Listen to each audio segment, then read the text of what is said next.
जहाँ सृष्टि के लिए सृष्टि के द्वारा सृजित सभी दृश्य अवलोकित होते हैं।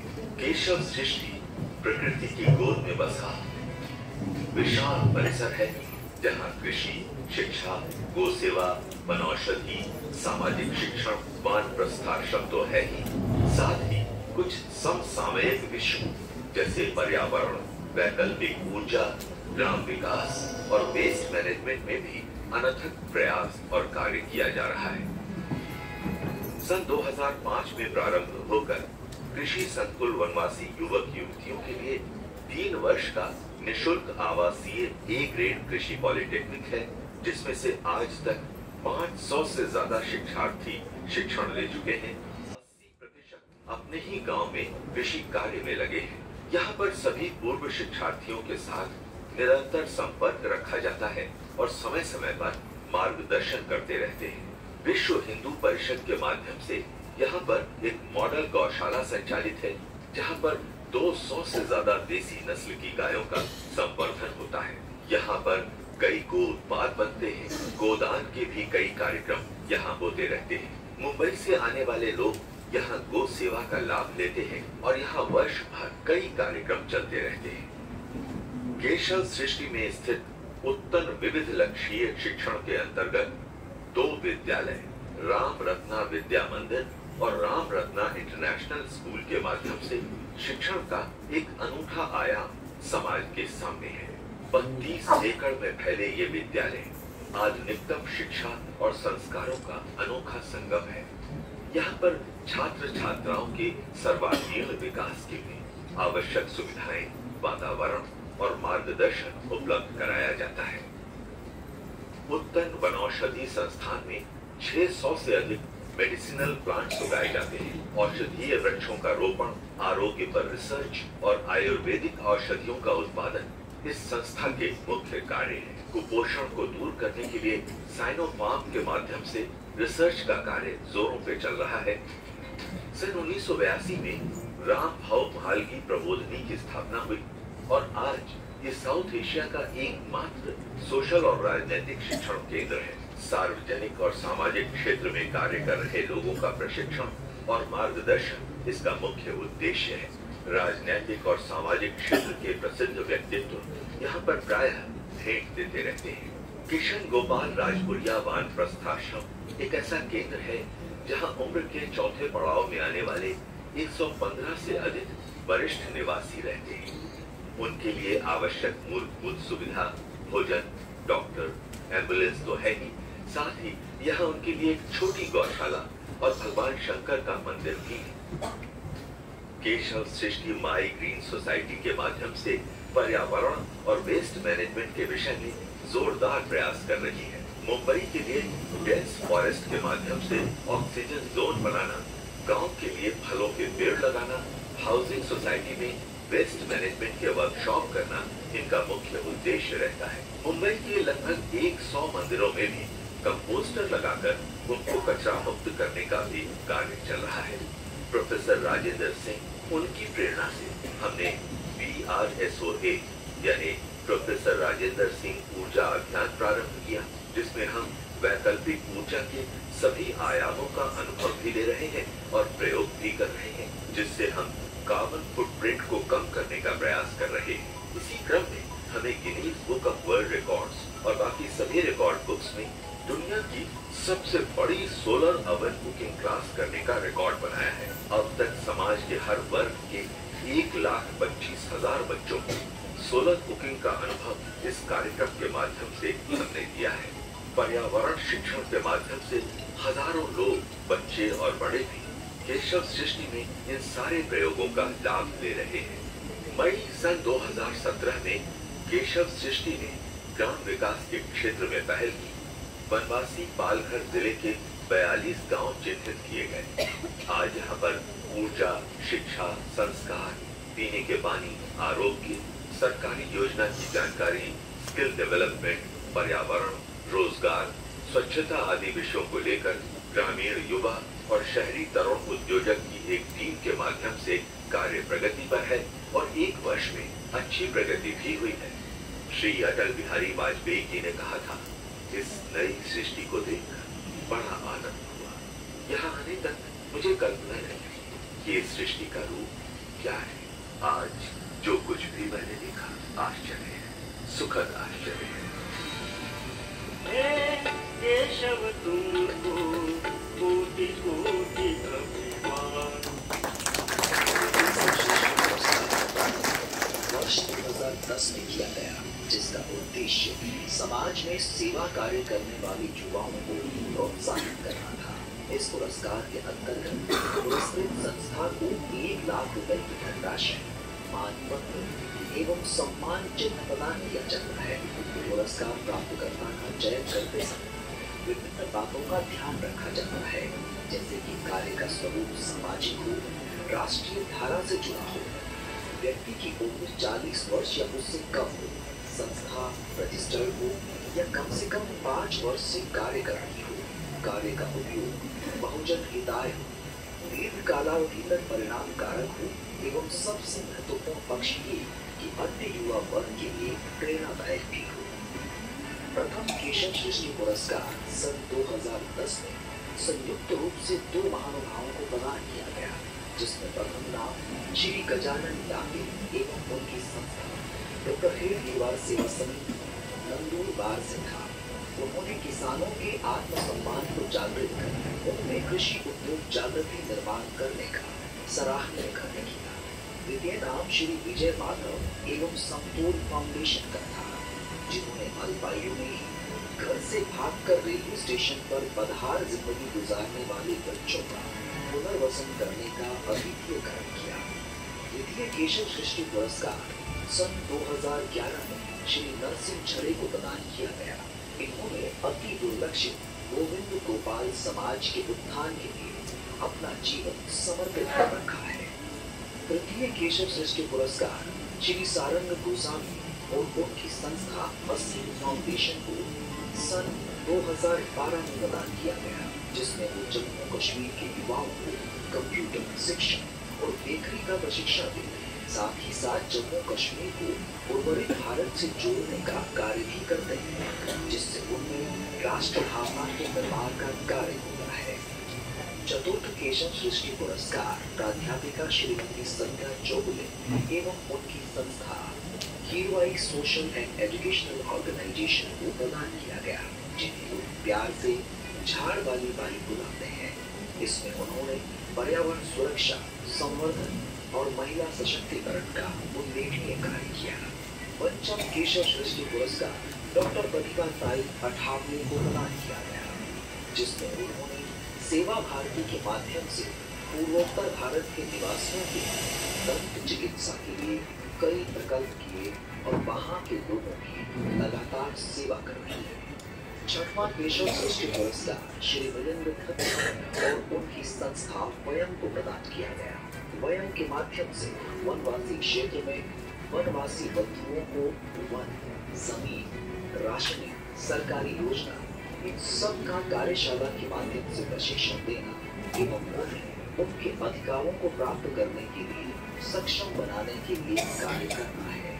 सातवां केशव सृष्टि पुरस्कार सन 2016 में श्री विजय शिव एवं उनकी संस्था सुराज्य सर्वांगीण विकास प्रकल्प पुणे को प्रदान किया गया। इस संस्था के माध्यम से पुणे में जहां 32% आबादी स्लम्स में रहती है, ऐसी सेवा बस में शिक्षण संस्कार, बचत गट, आरोग्य शिविर और एम ग्रुप के माध्यम से सेवा कार्य के उल्लेखनीय कार्य। आठवां केशव सृष्टि पुरस्कार श्री सागर रेड्डी और उनकी संस्था एकता निराधार संघ को प्रदान किया गया। श्री सागर रेड्डी जी स्वयं बचपन से अनाथ आश्रम में रहे और वहां से निकलने के बाद जो भी कठिनाइयां हुई उनसे प्रेरित होकर ये सेवा कार्य प्रारंभ किया। ये संस्था अनाथ बच्चों के सर्वांगीण उत्थान के लिए कार्य करती है। नौवां केशव सृष्टि पुरस्कार श्री प्रमोद गायकवाड़ और उनकी संस्था सोशल नेटवर्किंग फोरम नासिक को प्रदान किया गया।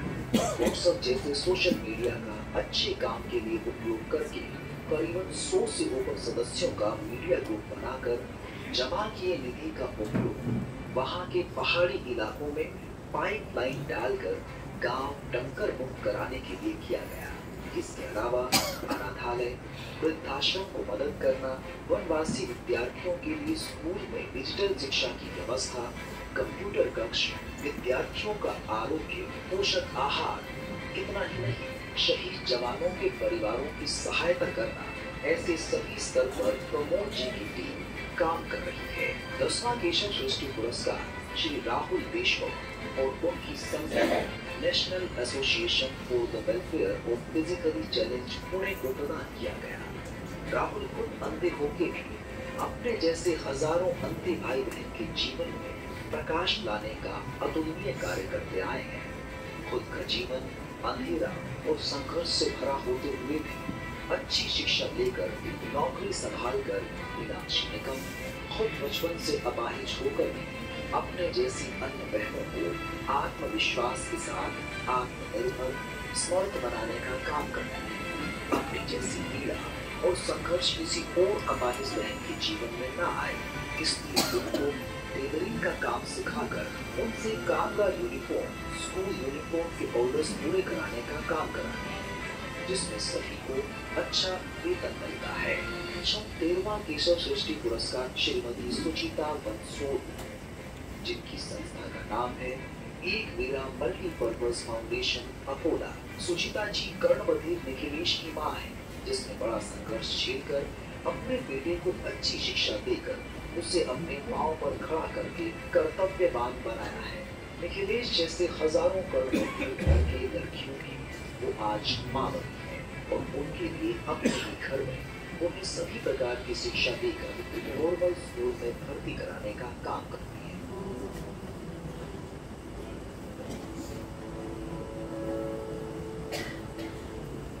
नेर सावली ही सामाजिक संस्था 2018 साली छत्रपती संभाजीनगरमध्ये आम्ही सर्वांनी मिळून चालवतो। ही संस्था समाजामध्ये परावलंबित्व आलेल्या लोकांना शारीरिक व मानसिक दृष्ट्या स्वावलंबी बनवण्याच्या उद्देशाने स्थापन करण्यात आली। त्याशिवाय जे बेड रिडर म्हणजेच अंथरुणावर खेळलेले आहेत यांची शुश्रूषा डॉक्टरांच्या देखरेखीखाली करण्याचे ठरवले। घरासारखं वातावरण, अगदी घरच्यांसारखं जेवायला मिळतं। सगळे सण आम्ही अतिशय उत्साहात साजरे करतो। प्रत्येक वृद्धांचे वाढदिवस वगैरे पण साजरे केले जातात। हे करत असताना हे घरचं वातावरण देण्याचा प्रयत्न करतो आणि एका बाजूला हॉस्पिटलची care.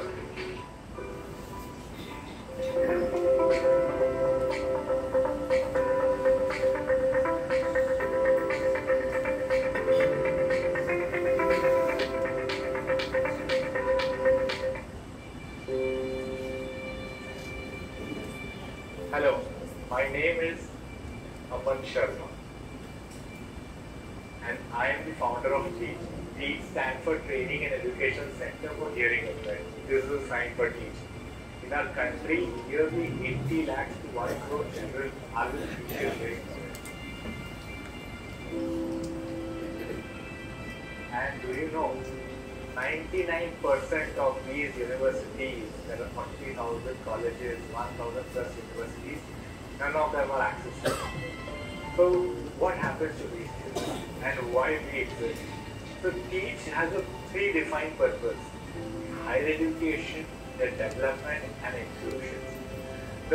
One of the main reasons we started TEACH is to build a premier education institute for these children. And what we see is that they can actually fulfill their aspirations. And when we talk about inclusion, what I personally believe is a mindset. In TEACH, for these children, we have designed a holistic developmental model. We started this journey in 2016 with 23 students and 1 campus. Today, 400 plus students are studying in 3 campuses: Mumbai, Delhi and Pune. 15 वर्षाचे जे केशव सृष्टीचे पुरस्कारार्थी होते त्यांची film आणि त्यांच्या कामाचा आढावा आताच आपण फिल्मद्वारे घेतला। आणि असं म्हणतात की देणाऱ्याचे आणि घेणाऱ्याचे हात जेव्हा एकत्र येतात तेव्हा अशी अफाट कामे उदयास येतात। आणि केशव सृष्टी ही नेहमीच समाज माध्यमात गाजणारे नाही तर प्रत्यक्षात काम करणाऱ्या व्यक्तींचा नेहमीच सन्मान करते। यावर्षीचा जो पुरस्कार आहे विद्यादान सहाय्यक मंडळ, त्याची फिल्म आता आपण आणि त्याच्या कामाचा आढावा आता एक फिल्मद्वारे आपण. स्वप्न मोठी असतात, पण कधी कधी परिस्थिती त्यांना गाठायला थांबवते. अशा वेळी कुणीतरी हात देतो, साथ देतो आणि स्वप्न पुन्हा पंख पसरतात. सन 2005 मध्ये लोकसत्तामधील एका बातमीने ठाण्यातील काही संवेदनशील माणसांना अस्वस्थ केलं. शहापूरमधील गरीब विद्यार्थ्यांची कठीण परिस्थिती आणि त्यातून जन्माला आलं एक स्वप्न, विद्यादान सहाय्यक मंडळाचं. भाऊ नानिवडेकर, गीता शहा आणि त्यांच्या सहकाऱ्यांनी ठरवलं, फक्त आर्थिक मदत नाही तर मानसिक आधार आणि करिअर मार्गदर्शनासह सर्वांगीण विकास घडवायचा. सक्षम विद्यार्थी सक्षम राष्ट्र हाच आमचा मंत्र. आज विद्यादान महाराष्ट्रभर 6 शाखांमधून कार्यरत आहे. ठाणे, शहापूर, पुणे, बोरिवली, नागपूर आणि छत्रपती संभाजीनगर. 600हून अधिक कार्यकर्ता पालक प्रत्येक विद्यार्थ्याच्या पाठीशी उभे आहेत. फक्त मार्गदर्शक म्हणून नाही तर कुटुंबाचा भाग म्हणून 17 करिअर गायडन्स टीम्स विद्यार्थ्यांना योग्य दिशा दाखवतात. 2025 मध्ये 925 विद्यार्थी विविध शाखांमध्ये शिक्षण घेत आहेत. विद्यादानात शिक्षणाबरोबर विचारांची आणि संवाद कौशल्यांची जोपासना केली जाते. बी फ्रँक या उपक्रमातून विद्यार्थ्यांना आपले विचार मोकळेपणाने मांडण्याची, शंका विचारण्याची आणि एकमेकांकडून शिकण्याची संधी मिळते. तर बुक बाईट विथ इन्साइट या उपक्रमातून वाचनाची सवय आणि चिंतनशील विचारांची जडणघडण होते. आज संस्थेच्या 6 शाखांमधील वाचनालयांतर 2000हून अधिक पुस्तके उपलब्ध आहेत, ज्यांच्या या माध्यमातून विद्यार्थी स्वतःला अधिक जाणून घेऊ लागतात आणि विचारांनी समृद्ध होत जातात. त्यांच्या सर्वांगीण विकासासाठी spoken English classes, library team activity, be frank अशा उपक्रमांद्वारे आत्मविश्वास वाढवला जातो. आज 900 पेक्षा जास्त विद्यार्थी विविध शाखांमध्ये शिक्षण घेत आहेत. ठाणे शहरात 8 विद्यार्थी निवासस्थाने उभारण्यात आली आहेत, जिथे राहण्याची सोयच नाही तर शिकण्याचं, वाढण्याचं आणि स्वप्न घडवण्याचं घर आहे. 1100 पेक्षा जास्त माजी विद्यार्थी आज समाजात विविध क्षेत्रांत यशस्वी झाले आहेत. यावर्षी 60 माजी विद्यार्थी कार्यकर्ता म्हणून परत आले. तेच विद्यादानचं खऱ्या अर्थाने यश आहे. फक्त करिअर नाही, जाणीव ही देखील आमचा अभ्यासक्रमाचा भाग आहे. सोमनाथ शिबिर, मेळघाट तरुणाई, सेवांकुर निर्माण, 1 वीक फॉर नेशन यांसारख्या शिबिरांमधून प्रत्येक विद्यार्थ्याला समाजासाठी काहीतरी देण्याची प्रेरणा मिळते. या वर्षी संस्थेचा खर्चाचा अंदाज 7 कोटी रुपयांचा आहे आणि तरीही प्रशासकीय खर्च अत्यंत कमी ठेवण्यात येतो. प्रत्येक देणगी, प्रत्येक रुपया थेट विद्यार्थ्यांच्या शिक्षणासाठी वापरला जातो आणि प्रत्येक देणगीदाराला मिळते आयकर सवलतीची अधिकृत पावती. विद्यादान सहाय्यक मंडळ एक आशेचा दीप जो प्रत्येक होतकरू विद्यार्थ्याच्या स्वप्नांना उजाळा देतो. आपलाही हात द्या या प्रवासाला. अधिक माहितीसाठी आमच्या वेबसाईट आणि सोशल मीडिया प्लॅटफॉर्मला नक्की भेट द्या, कारण सक्षम विद्यार्थी म्हणजे सक्षम राष्ट्र.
सृष्टी मोरे हे विद्यार्थी याचं सादरीकरण करणार आहेत. नमस्कार सर्वांना आणि सुंदर संध्याकाळ. माझं नाव करण परदेशी आहे. मी VSMचा माजी विद्यार्थी आणि कार्यकर्ता पालक असे दोन्ही रोलमध्ये आहे. सो बी फ्रँक म्हणजे काय? विद्यादानमध्ये गेल्या 12 वर्षापासून विद्यार्थ्यांमधला सर्वात लोकप्रिय कार्यक्रम म्हणजे बी फ्रँक. नावातच याचा अर्थ आहे की मन मोकळं व्हा, व्यक्त व्हा. VSMमध्ये या कार्यक्रमाची सुरुवात वसतिगृहातल्या विद्यार्थ्यांपासून झाली होती. जेव्हा आमच्या विद्यार्थ्यांमधली जी मुलं आहेत जी ग्रामीण भागातली बहुसंख्य असल्यामुळे आम्हाला एक लक्षात आलं की संवाद करण्यामध्ये अडचणी येत आहेत. सो आम्ही ते विद्यार्थ्यांसाठी वसतिगृहामध्ये बी फ्रँक ह्या नावाने अनौपचारिक गप्पांचा कार्यक्रम सुरू केला. या अनौपचारिक गप्पांमधून विद्यार्थ्यांनी स्वतःला मोकळं करणं आणि व्यक्तिमत्व विकासाला पूरक असणाऱ्या ज्या उपक्रम असतात ते करणं ह्या गोष्टी सुरू केल्या. या कार्यक्रमाची लोकप्रियता वाढत गेली आणि मग आम्ही हा कार्यक्रम VSMच्या सर्व शाखांमध्ये ठाणे, पुणे, बोरुली, नागपूर आणि औरंगाबाद या सगळ्यांमध्ये घ्यायला सुरुवात केली. 2 माजी विद्यार्थ्यांपासून सुरू झालेल्या हा कार्यक्रमामध्ये आता 100पेक्षा जास्त VSMचे विद्यार्थी as a team be frank म्हणून भाग घेत आहेत. विद्यार्थ्यांच्या सक्षमीकरणासाठी सुरू केलेल्या या कार्यक्रमामध्ये विद्यार्थ्यांचं कम्युनिकेशन स्किल पण डेव्हलप होतं, करिअरचे वेगवेगळे ऑप्शन काय आहेत, गोल सेटिंग कसं करायला पाहिजे याच्यावरती पण आम्ही एकमेकांशी गप्पा मारत असतो. या गप्पांमधूनच वेगवेगळ्या प्रकारचे ॲक्टिव्हिटी आणि गेम्स पण आम्ही तयार केले आणि या विद्यार्थ्यांपर्यंत पोहोचवले. विद्यार्थ्यांचे जे माझे विद्यार्थी आहेत त्यांनी असाही अभिप्राय दिला की जर का अशा प्रकारचे कार्यक्रम आम्हाला शालेय स्तरापासून मिळाले असते तर आम्हाला आमचे करिअर ऑप्शन्स निवडायला अजून मदत झाली असती. VSM मध्ये या कार्यक्रमाची सुरुवात झाल्यापासून आम्हाला एक लक्षात आलं की आता हा कार्यक्रम आपण विद्यार्थ्यांच्या पलीकडे पण नेला पाहिजे आणि त्याच्यापासूनच सुरुवात झाली ती स्कूल बी फ्रँक या कार्यक्रमाची. तर या कार्यक्रमाचा अजेंडा कसा असतो तर VSMचेच विद्यार्थी एकत्र येतात, विविध विषयावरती उपक्रमाचे नियोजन करतात, त्याची बांधणी करतात, तो कार्यक्रम घेतात आणि त्याचे फीडबॅक करून आम्ही वेगवेगळ्या प्रकारचे नवीन थीम्स आणि ॲक्टिव्हिटी डिझाईन करत असतो. तर ह्या ॲक्टिव्हिटीज आणि थीम काय असतात आणि त्याचा उपयोग आपण आपल्या नेहमीच्या आयुष्यामध्ये कसं करू शकतो अभ्यासाव्यतिरिक्त व्यक्तिमत्व विकासासाठी याच्याविषयी आमचीच टीम बी फ्रँकची एक मेंबर जे स्कूल बी फ्रँक या कार्यक्रमामध्ये पण भरीव योगदान देते सृष्टी मोरे ती आपल्याला सांगणार आहे. नमस्कार सर्वांना. तर स्कूल बी फ्रँक हा प्रोग्राम म्हणजे आम्ही 8वी ते 10वीच्या विद्यार्थ्यांसाठी घेतो आणि यामध्ये आम्ही वेगवेगळ्या जिल्ह्यांमध्ये जाऊन हा प्रोग्राम घेतो. आतापर्यंत वाशिम, बुलढाणा, औरंगाबाद, बारामती अशा 12पेक्षाही अधिक जिल्ह्यांमध्ये बी फ्रँक हा प्रोग्राम घेतला आहे. तर बी फ्रँक प्रोग्रामचा मूळ उद्देश हा transformation through activity based learning हा आहे. मग यामध्ये आपण वेगवेगळ्या ॲक्टिव्हिटीज डिझाईन केल्या जसं करणदादाने सांगितलं आणि ह्या ॲक्टिव्हिटी इतक्या मजेदार असतात ना की म्हणजे मी तुम्हाला प्रसंगावरून सांगते. आम्ही बीडमध्ये बी फ्रँक घेत होतो तर एका स्कूलमध्ये गेलेलो आणि त्या स्कूलमध्ये आम्ही 8वीच्या वर्गात होतो. तर त्यांच्यापेक्षा जी खालच्या इयत्तेची मुलं असतात 6वी 5वी तर ती कोणतरी नवीन आला आपल्या शाळेमध्ये, दादाताई आलेत आणि ते काहीतरी मजेदार ॲक्टिव्हिटीज घेतात म्हणून ते खिडकीमधून पाहत होते. पण मग जेव्हा त्यांना कळलं की आम्ही बाहेर आलो प्रोग्राम घेऊन तर मग त्यांना कळलं की आम्ही त्यांच्या वर्गात जाणार नाही, आम्ही फक्त जाणार आहे 8वी 9वी 10वी. तर मग ते आमच्या मागे लागायला लागले की ताई दादा प्लीज आमच्यासाठी पण हा प्रोग्राम घ्या ना. मग यावरून आम्हाला असं कळलं की म्हणजे यावरून कळतं की हा प्रोग्राम इतका इंटरेस्टिंग आहे की ती जी छोटी मुलं असतात त्यांना पण असं वाटतं की आमच्याही वर्गात हा प्रोग्राम झाला पाहिजे. आणि सध्या बी फ्रँक आपण महाराष्ट्रातील 12,000पेक्षा जास्त विद्यार्थ्यांपर्यंत बी फ्रँकच्या माध्यमातून तसेच 120पेक्षा जास्त शाळांमध्ये आपण पोहोचलो आहे. इतक्या वर्षाच्या अनुभवावरून आम्हाला असं लक्षात आलं की एका शाळेमध्ये जाऊन 1 तास ऍक्टिव्हिटी घेऊन इतका फरक पडत नाही. म्हणजे त्याच्यासाठी मग एक विचारवंत म्हणून मग असंही ठरवलं की यावर्षी आम्ही शहापूर तसेच सातारा जिल्ह्यातील शिरवळ तालुक्यातील अतीत या ठिकाणावर फोकस करणार आहे. मग यातील शाळांमध्ये आम्ही वर्षभर बी फ्रँकच्या ऍक्टिव्हिटीज वेगवेगळ्या थीमवर आधारित ऍक्टिव्हिटीज घेणार आहोत. तर मग हा एक नवीन प्रयोग आहे जो आम्ही बी फ्रँक थ्रू करणार आहोत. तसेच VSMच्या विद्यार्थ्यांचा बी फ्रँक घेतेवेळेचा आनंद आणि जे विद्यार्थी हा बी फ्रँक प्रोग्राम अटेंड करतात त्यांच्या चेहऱ्यावरचा आनंद आपण आता एका व्हिडिओ थ्रू पाहणार आहोत. तर मी हा व्हिडिओ प्ले करावा अशी विनंती करते. धन्यवाद.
सो BSM आमच्या स्वप्नांना फक्त बलच देत नाही, तर ते पंखांना बळकट करण्यासाठी जी भरारी घेतो तीच भरारी म्हणजे हा बी फ्रँकचा कार्यक्रम आहे, जो विद्यार्थ्यांसाठी खास बनवलेला आहे.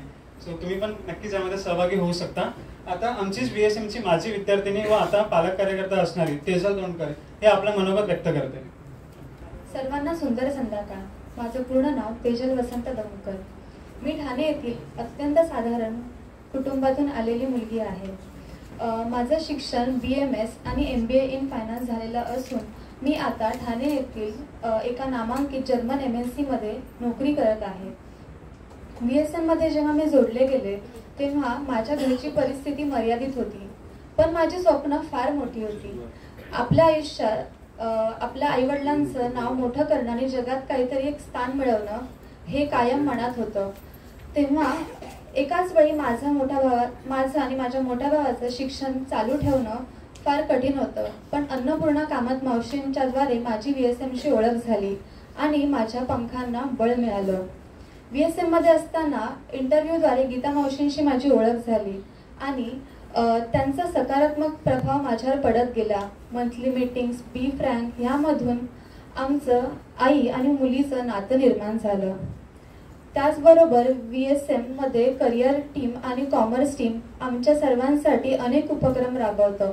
Bank coaching classes, English speaking classes आणि करिअर गायडन्स याद्वारे माझ्या व्यक्तिमत्व विकासात बदल होत गेला. तसेच doubt solving lecture, interview, mock interview sessions, त्याचबरोबर इंटरव्ह्यू प्रिपरेशन ह्यामुळेच माझी एम्प्लॉयबिलिटी वाढली आणि इंडस्ट्रीमध्ये मला स्वतःचं स्थान निर्माण करण्याचं बळ मिळालं. BSM मध्ये मला माझं शिक्षणच पूर्ण करता नाही आलं, तर एक आत्मविश्वास मिळाला आणि मला माझं स्वप्न साकारता आलं. यासाठीच मी BSMचे आणि आपल्या सर्वांचे फार मनापासून आभार मानते. धन्यवाद. नमस्कार, माझं नाव क्षितिज नागरे आणि मी विद्यादान सहाय्यक मंडळाचा 2023 पासून विद्यार्थी आहे. 2023 मध्ये माझी 12वी झाली आणि मला JEE मध्ये 96% मिळाले. माझी घरची परिस्थिती थोडी हलाखीचीच आहे, त्यामुळे इंजिनिअरिंग करायचंच होतं, बट कसं करणार हा मोठा प्रश्न होता. माझ्या ओळखींमधून मला BSMचा रेफरन्स मिळाला आणि मी BSMसाठी अप्लाय केलं. BSMची एक ॲडमिशनची एक प्रोसेस होती. पहिले तर तुमचा करिअर गायडन्स टीम म्हणजे इंजिनिअरिंग टीमची माझी एक टेस्ट झाली आणि नंतर गीता मावशींनी माझी एक टेस्ट घेतली, इंटरव्ह्यू घेतली. नशिबाने मी दोन्ही इंटरव्ह्यूमध्ये क्लिअर झालो आणि माझं BSM मध्ये ॲडमिशन झालं. ॲडमिशन झालेल्या विद्यार्थ्यांसाठी एक स्ट्रक्चर आहे, आपण त्या स्ट्रक्चरकडे एक हळूहळू बघूया. सर्वात पहिले म्हणजे कार्यकर्ता पालक. कार्यकर्ता पालक हे तुमचे कुठल्याही प्रकारचे प्रॉब्लेम्स असू देत, ते तुमचे फायनान्शियल असू देत, अकॅडमिक असू देत किंवा पर्सनल असू देत, ते तुमची मदत करतात. त्यांच्यासारखं मार्गदर्शन मिळण्यासाठी खरंच भाग्यच लागतं. त्यानंतर करिअर टीमकडे आपण येऊया. करिअर टीमचे वेगळ्या मंथली मीटिंग्स असतात. त्या मंथली मीटिंग्समध्ये वेगळे इंडस्ट्री एक्सपर्ट्स येतात आणि ते आपल्याला वेगळ्या विषयांवरती भाषण देतात. अशा सेशन्समधनं जगात काय चाललंय आणि आपण त्यासाठी कसे प्रिपेअर होऊ शकतो या गोष्टींची माहिती मिळते. करिअर टीमचे मंथली ॲप्टिट्यूड टेस्ट पण असतात. अशामुळे आम्हाला इंटरव्ह्यूसाठी प्रिपरेशन होतं. कुठल्याही ब्रांचचा मुलगा असू दे, तो जेव्हा 4th इयरला प्लेसमेंटला बसतो त्या सर्वात पहिले त्याला ॲप्टिट्यूड टेस्ट द्यावी लागते. त्यानंतरच तो इंटरव्ह्यू देऊ शकतो. ही प्रिपरेशन आमचं 1st इयरपासूनच घेतलं जातं. करिअर टीमची हॅकेथॉन पण असते. वार्षिक हॅकेथॉनमध्ये आम्हाला सॉफ्टवेअर सोल्युशन्स बनवायला लागतात, जसं की वेबसाईट किंवा ॲप्लिकेशन. अशामुळे आमच्या रेझ्युमेमध्ये एक चांगला प्रोजेक्ट ॲड होतो आणि इंटरव्ह्यूमध्ये पण आम्हाला त्याबद्दल बोलायला मिळतं. करिअर टीमचे वेगळ्या विषयांवरती वर्कशॉप पण असतात. अशा वर्कशॉप्समध्ये आम्हाला ॲप्टिट्यूड टेस्ट ऑफलाईन देता येते, ग्रुप डिस्कशन्स होतात, इंग्लिश स्पीकिंगचे सेशन्स होतात आणि असं बऱ्याच गोष्टी होतात ज्यामुळे आम्हाला प्लेसमेंटसाठी उपयोगात येतं. असाच 5च्याच महिन्यात आम्ही वालचंद कॉलेज ऑफ इंजिनिअरिंगला असाच एक वर्कशॉप घ्यायला गेलो होतो. त्यानंतर monthly meetings, branch monthly meetings असतात. मला आठवतं जेव्हा मी पहिल्यांदा ब्रांच मंथली मीटिंगला गेलो होतो तेव्हा मला 40 ते 50 मुलांसमोर इंट्रोडक्शन द्यायला लावलं होतं. मी खूप घाबरलो होतो, पण जसं हळूहळू मी मंथली मीटिंग्स अटेंड करत गेलो तसा माझा कॉन्फिडन्स वाढला आणि स्टेज फिअर फार कमी झाला. नाहीतर क्षितिज असा तुमच्यासमोर बोलू शकला असता नाही, शक्यच नाही. त्यानंतर BSM IPH ठाणे हे दरवर्षी एक वेद हा नावाचा कार्यक्रम ठाण्यात आयोजित करायचे. अशा कार्यक्रमाला VSM आम्हाला फुकट तिकीट द्यायचं. त्या अशा कार्यक्रमामध्ये वेगळे वेगळे मोठे व्यक्तिमत्व यायचे आणि आपला अनुभव सांगायचे. VSM नसतं तर असा चांगला कार्यक्रम आम्ही अटेंड पण करू शकलो असतो याची मला कल्पनाच नाही. असेच VSMच्या खूप काही गोष्टी आहेत. त्यांचे बी फ्रँक सेशन्स आहेत, लायब्ररी आहे, त्यांचे इंग्लिश स्पीकिंग क्लासेस आहेत, त्यांचे सोमनाथ सारखे चांगले चांगले शिबिर आहेत. आता मी सांगत राहिलो तर संध्याकाळ कमी पडेल म्हणून थांबतो. VSMनी माझ्यासाठी जी मदत केली आहे त्यासाठी मी कायम त्यांचा ऋणी राहील आणि माझं शिक्षण झाल्यावर माझ्यासारख्या लोकांना मी मदत करण्यासाठी कधीच पाठी राहणार नाही. धन्यवाद. तेजल, क्षितिज, करण आणि सृष्टी असं म्हणतात की रोप वाढवताना प्रेमाचं सिंचन करायला लागतं, मग ते रोप तुमच्या मूळ रूपात येतं आणि जी आजची प्रेरणी असते ती वटवृक्षाचं रूप धारण करते. तर मला वाटतं गीताताई या प्रेमाचं सिंचन आणि त्यांचे कार्यकर्ता पालकांची जी टीम आहे ती खूप वर्षापासून इमाने इतबारे करत आहे. तर हेच आपण आता अनुभवलं. मी विनंती करेन की आता आपले जे प्रमुख अतिथी आहेत त्यांनी मंचावर यावं. डॉक्टर प्राची जांभेकर, श्रीमती गीता शाह, डॉक्टर अस्मिता हेगडे आणि श्रीमती अमया जाधव.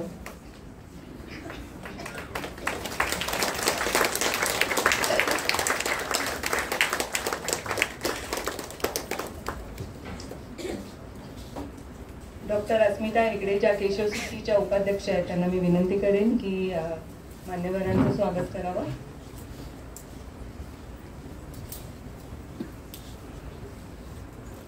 केशवसृष्टीच्या ग्रामविकास योजनेमार्फत तयार केलेले हे दिवाळीचे सुंदर असे कंदील पालघर जिल्ह्यातील वाडा तालुक्यात आपल्या वनवासी भगिनी ही सुंदर कंदील बनवतात आणि त्याबरोबरच कॅम्लिनचं हे गिफ्ट हॅम्पर. गीताताई शाहांचं सुद्धा डॉक्टर अस्मिता हेगडे स्वागत करतील.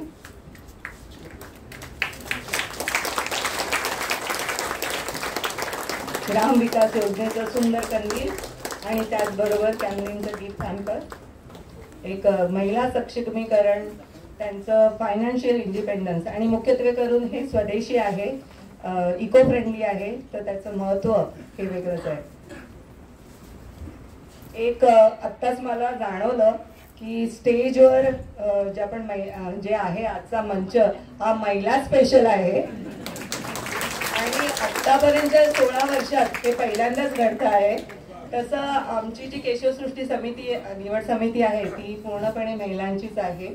आमचे आदरणीय विमलजी यांची कल्पना होती आणि त्यांचंच आम्हाला प्रोत्साहन आहे.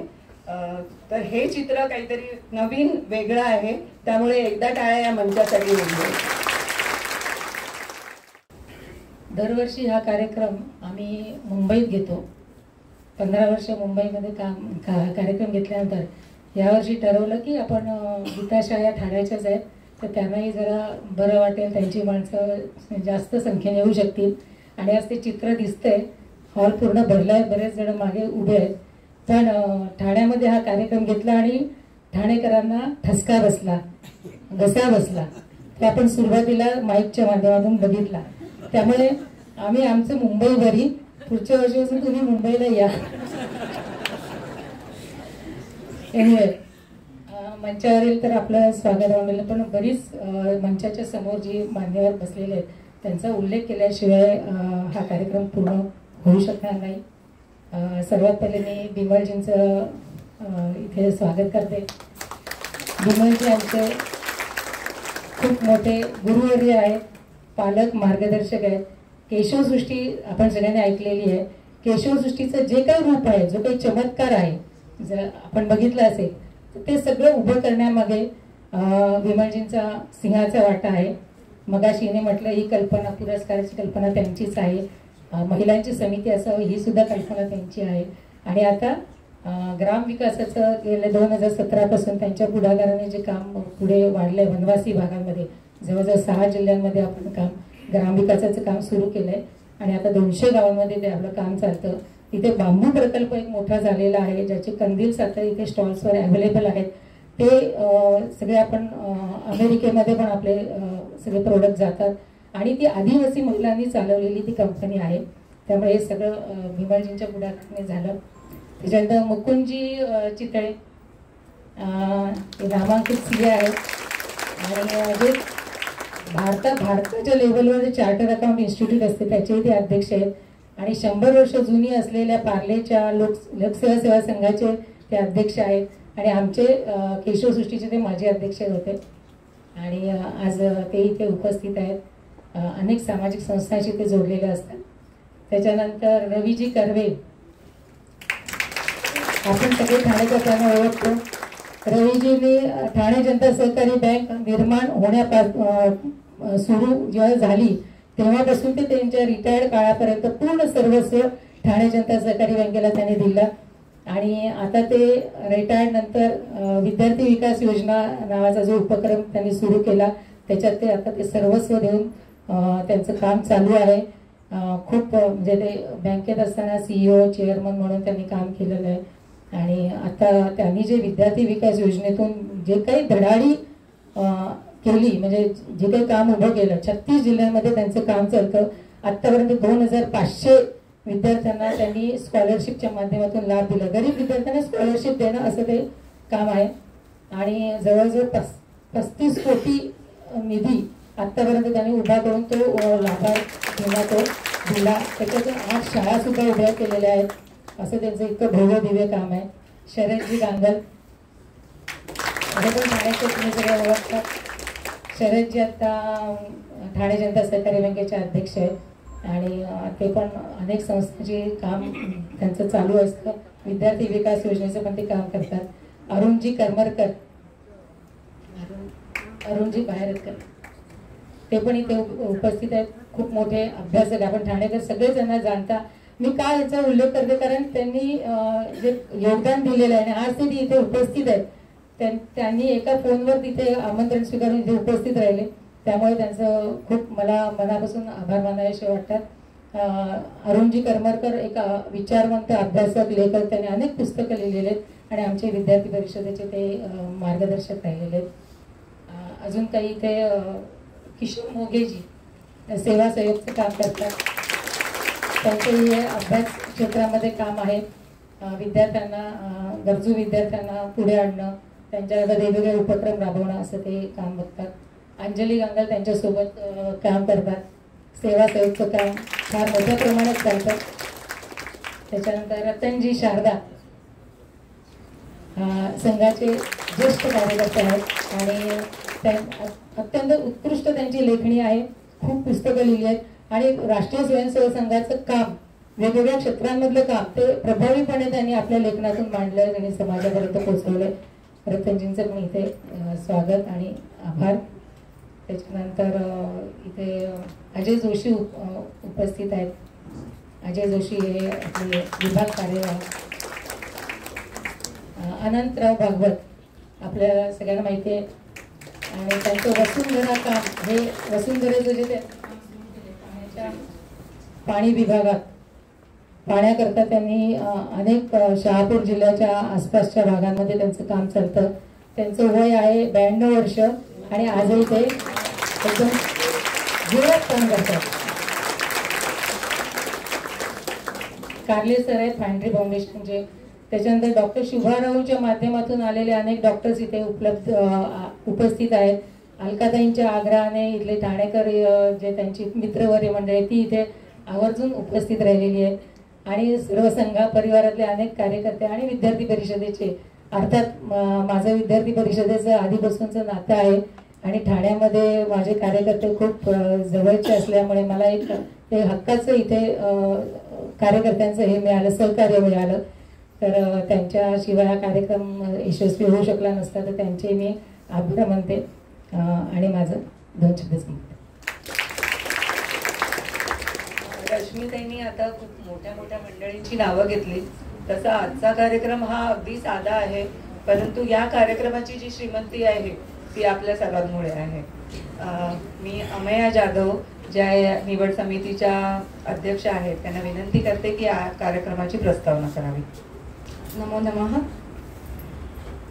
केशवसृष्टी पुरस्कार निवड समितीतर्फे अध्यक्ष म्हणून मी आपणा सर्वांचं इथे स्वागत करते. सुरुवातीला मला सांगायला मुद्दामून आवडेल की केशवसृष्टी पुरस्कार सुरू कसा झाला. 16 वर्षापूर्वी ही संकल्पना जी सुरू करण्यात आली होती. आपण सगळ्यांना माहितीच आहे की केशवसृष्टीचा जो इतिहास आहे तो 40 वर्षापूर्वीपासूनच आहे.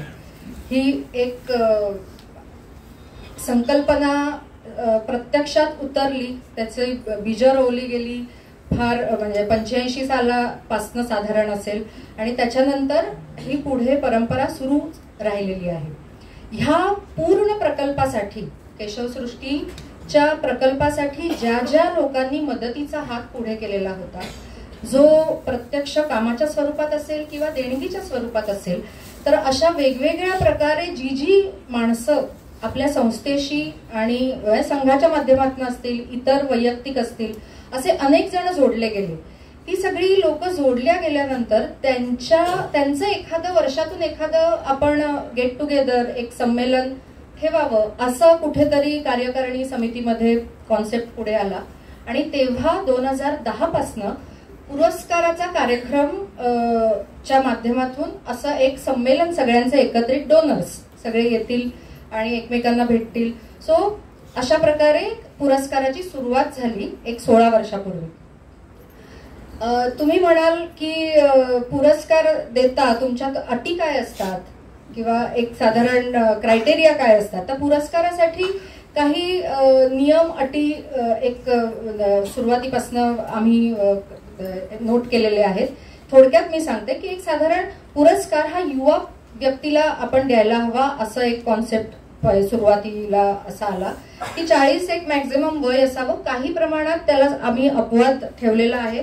जसं महिलांच्या बाबतीमध्ये थोडीशी सूट आहे की स्वतःचं घरचं सांभाळून डॉक्टर प्रतिभाताई आठवलेंसारखी व्यक्ती जी ईशान्य भारतामध्ये मोठ्या प्रमाणात काम त्यांचं सेवा भारतीच्या माध्यमातून त्यांनी केलेलं आहे, तर त्यांना एक पुरस्कार दिला आम्ही की जो वयाची अट थोडीशी बाजूला ठेवून देण्यात आला होता. तसंच ह्या वर्षीचाही पुरस्काराचा आपण कन्सिडर करता येईल. सो पहिलं वयाचा क्रायटेरिया होता. त्याच्यानंतर असेल की काम हे संपूर्णपणे सामाजिक हेतूने आणि राष्ट्रीय प्रवाहाशी निगडित असावं असं एक होतं आणि किमान 5 वर्षापासून हे काम सुरू असलं पाहिजे, संस्था रजिस्टर असावी. सो असे काही क्रायटेरिया अटी होत्या आणि दीर्घकालीन त्याचा परिणाम आपल्याला समाजामध्ये दिसायला हवा असं स्वरूपाचं अटी पात्रता होती. त्यानंतर पूर्ण वर्षभरात आम्ही निवड समितीच्या सदस्या वेगवेगळ्या संस्थांना भेटी देतो. त्या संस्था फक्त महाराष्ट्राशीच मर्यादित न राहता बाहेरही आम्ही अनेक संस्थांना भेटी देतो. ह्या वर्षी जर तुम्ही विचाराल तर आम्ही एक 15 ते 20 संस्थांना भेटी पूर्ण दिल्या गेल्या वर्षीच्या पुरस्कारापासून आजपर्यंत. सो त्याच्यामध्ये पुणे, मुंबईतल्या संस्था, त्याच्यानंतर संभाजीनगर, अकोला, सांगली, कोल्हापूर या भागामध्ये पण वेगवेगळ्या ठिकाणी आम्ही संस्थांना भेटी दिल्या आणि त्याच्यातल्या मग त्याचं कार्याचं स्वरूप इव्हन रायगड, कोकणामध्ये सुद्धा काही संस्थांना आम्ही भेटी दिल्या होत्या यावर्षी. तर अशा प्रकारे भेटी देऊन त्या पात्रतेमध्ये बसताय की नाही हे पाहून मग आम्ही त्या पुरस्काराची निवड करतो. आता ह्या पुरस्कार निवड समितीमध्ये सध्या सर्व महिलांचा समावेश आहे. आत्ताच उल्लेख जो झाला रचनाताईंनी केला आणि रश्मीताईंनी, तर मला सांगायला मुद्दामून इथे मी नमूद करेन की ह्या पुरस्कार निवड समितीमध्ये नक्की कोण कोण आहे. सो डॉक्टर अलकाताई मांडके ह्या पुरस्कार निवड समितीमध्ये आहेत. अगदी पुरस्कार सुरू झाल्यापासून अलकाताई आमच्या सोबत आहेत आणि माजी अध्यक्षा केशवसृष्टीच्या होत्या. त्यानंतर डॉक्टर शुभा राऊळ ज्या मुंबईच्या माजी महापौर आहेत त्यांचाही समावेश आहे. डॉक्टर कविता रेगे ज्या साठे कॉलेज विलेपार्ले त्याच्या माजी प्राचार्य आहेत. त्यानंतर श्रीमती वैजयंतीताई आपटे ज्येष्ठ पत्रकार त्या आहेत. श्रीमती हेमाताई भाटवडेकर व्यावसायिका आहेत यांचाही समावेश आहे. रश्मीताई भातकळकर आत्ताच त्यांनी संवाद आपल्याशी साधला त्याही आहेत. ॲडव्होकेट सुनीता तिवारी याही निवड समितीमध्ये आहेत. सुनैना नटे मॅडम जाहीरपणे काही गोष्टी नाही सांगता येणार, पण ह्या पोलीस खात्याशी संबंधित आहेत, ज्या आपल्या निवड समितीच्या एक सदस्य आहेत. आणि ही खूप अभिमानाची गोष्ट आहे आमच्यासाठी की वेगवेगळ्या क्षेत्रातील व्यक्ती आणि महिलांचा समावेश इथे आहे. त्यानंतर रिसेंटली जॉईन झालेल्या ज्या आहेत, अर्चना वाडे ह्याही ज्या आता निवेदिका म्हणून आपल्याशी संवाद साधतात, तर त्याही आता 2-3 वर्ष आमच्या सोबत आहेत. प्लस रिसेंटली जॉईन झालेल्या श्रीमती शुभदाताई दांडेकर, कॅमलिन समूह. तर श्रीमती दांडेकर आमच्यासाठी फार अभिमानाची गोष्ट आहे. आणि अगदी जॉईन केल्या 2च महिने झालेत, पण अगदी त्यांनी गिफ्ट हॅम्पर वगैरे पण आपण करूया सगळ्यांनी एकत्र. आणि खूपच एकदम पॉझिटिव्ह रिस्पॉन्स सगळ्यांचाच असतो. आणि अजून एक नाव मला सांगायला आवडेल की श्रीमती उपाध्याय, त्याही आत्ताच जॉईन झाल्या आहेत. सो अशी आमची सर्व महिलांची. वामनहरी पेठे ज्वेलर्स आपल्या सगळ्यांना परिचित आहेत. तर श्रीमती राधाताई पेठे यांचाही गेल्या वर्षी आपल्या निवड समितीत समावेश आहे. सो अशी सगळी महिलांची टीम आम्ही वेगवेगळ्या संस्थांना भेटी देतो. आपल्यालाही अशी कोणती संस्था माहिती असेल तर तुम्ही नक्की संपर्क करा आणि त्याचा आम्ही पुढच्या वर्षीच्या आपल्या पुरस्कारासाठी नक्की त्याचा विचार करू आणि पुढे आपल्याला जाता येईल. धन्यवाद. धन्यवाद अमयाजी. डॉक्टर कविता रेगे यांनी गीताताई शहा यांच्यासाठी एक सुंदर असं मानपत्र लिहिलं आहे. त्याचं वाचन करतील शुभदा दांडेकर. गीता शहा मानपत्र. सक्षम विद्यार्थी सक्षम राष्ट्र असे ध्येय समोर ठेवून आर्थिक व सामाजिक दृष्ट्या दुर्बल घटकांना शिक्षणाद्वारे आत्मनिर्भर बनवण्याचा वसा घेतलेली विद्यादान सहाय्यक मंडळ ही संस्था अत्यंत नाविन्यपूर्ण उपक्रम राबवित आहे. अंधाराकडून प्रकाशाकडे नेणारा एकमेव मार्ग शिक्षण आहे हे जाणणाऱ्या गीता शहा आणि त्यांचे सहकारी अनेक गरीब व शिक्षणापासून वंचित राहणाऱ्या मुलांना सर्वतोपरी सहकार्याचा हात देऊन त्यांचे आयुष्य प्रकाशमान करण्यासाठी अहोरात्र मेहनत करीत आहेत. 2008 साली ठाणे शहरात स्थापन झालेल्या विद्यादान सहाय्यक मंडळ या संस्थेद्वारे आज घडीला 1100च्या वर विद्यार्थ्यांचा सर्वांगीण विकास घडवला आहे. विद्यार्थ्यांसाठी मार्गदर्शक विद्यार्थी असे अनोखे प्रारूप घेऊन त्यांनी विकसित केले आहे. संस्थेद्वारे निवडलेल्या प्रत्येक विद्यार्थ्याकरता एक सुज्ञ पालक मार्गदर्शक नियुक्त केला जातो. तो विद्यार्थ्याच्या संपूर्ण शैक्षणिक प्रवासात पालक मार्गदर्शक संवर्धक म्हणून काम करतो.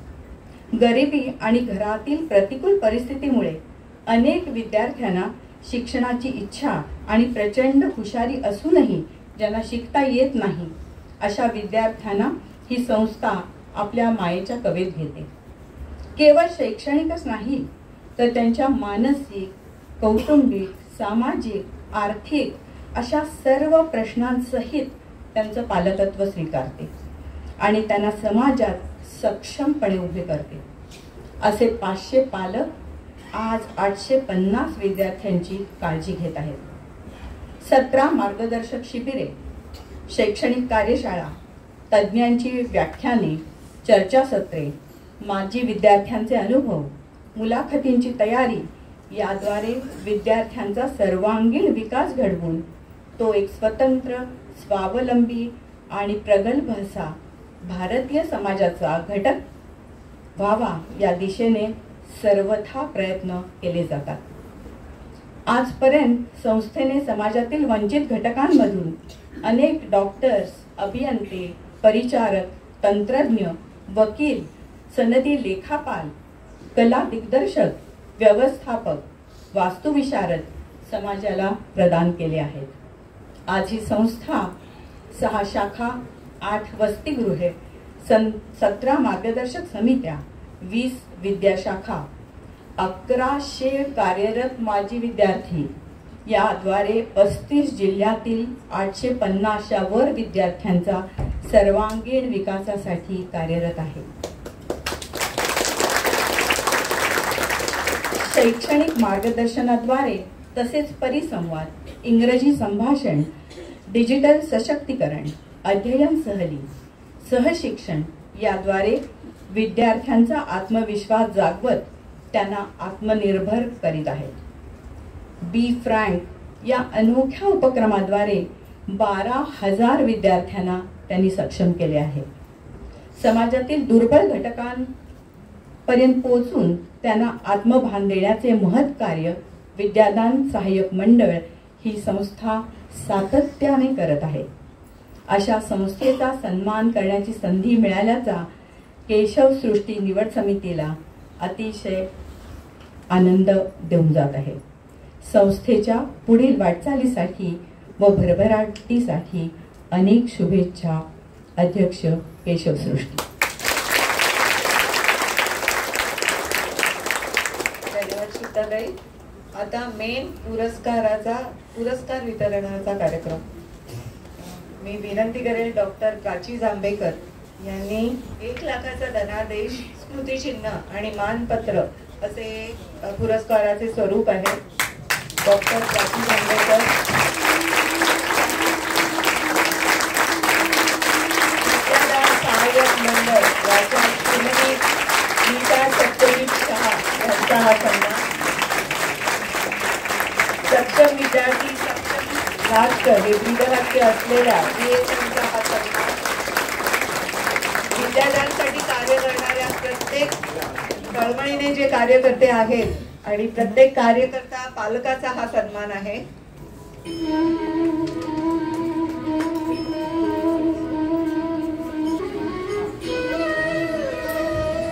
BSMच्या सर्व आजी माजी होतकरू आणि गुणवंत विद्यार्थ्यांचा हा सन्मान आहे.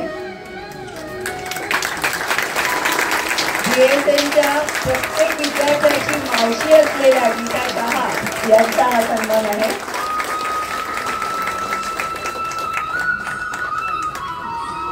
अजून एक अशी घोषणा करायची होती की डॉक्टर खुशबू इथे उपस्थित आहेत, जरा त्यांनी यावं.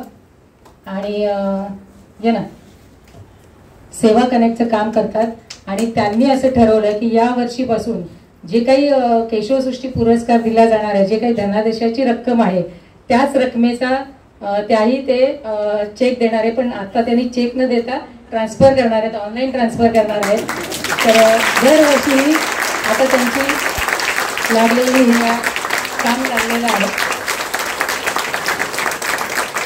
सेवा कनेक्टचं काम त्या स्वतः खूप पुढाकाराने करतात आणि ते पण असंच सामाजिक काम आहे.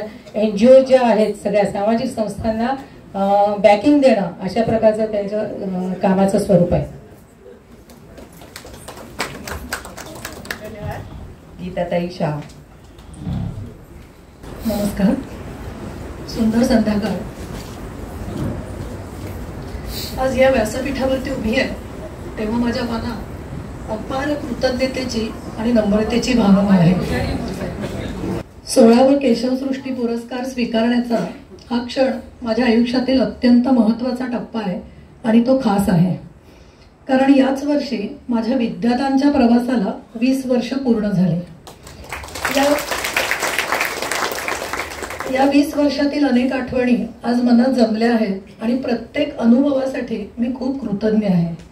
हा पुरस्कार आमच्या विद्यार्थ्यांचा, निस्वार्थी कार्यकर्ते व कार्यकर्त्या पालकांचा, आमच्या उदार देणगीदारांचा आणि प्रत्येक शुभेच्छुकांचा आहे.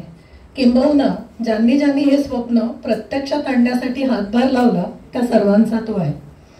आज मला सुसंस्कारित, समाजाभिमुख घडवणाऱ्या माझ्या पालकांच्या बरोबरीने आठवतात ते आमचे मार्गदर्शक भाऊ श्रीराम नानिवडेकर.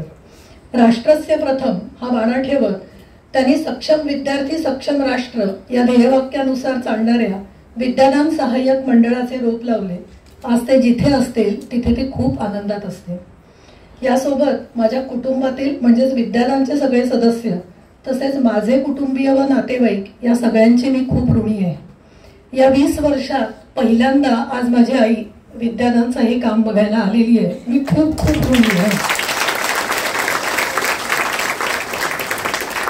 विद्यादानचं बीज रुजलं ते लोकसत्तामध्ये शहापूरच्या दुर्गम भागातील दैन्यावस्थेबद्दल आलेल्या जून 2005 मधील बातमीमुळे.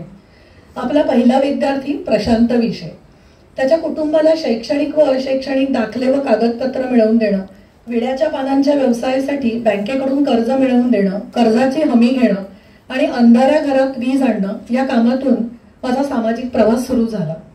ठाणे आणि शहापूर यातील अंतर जेमतेम 80 किलोमीटर, पण लोकांच्या आयुष्य जगण्यातील तफावत पाहून माझं मन अंतर्मुख झालं.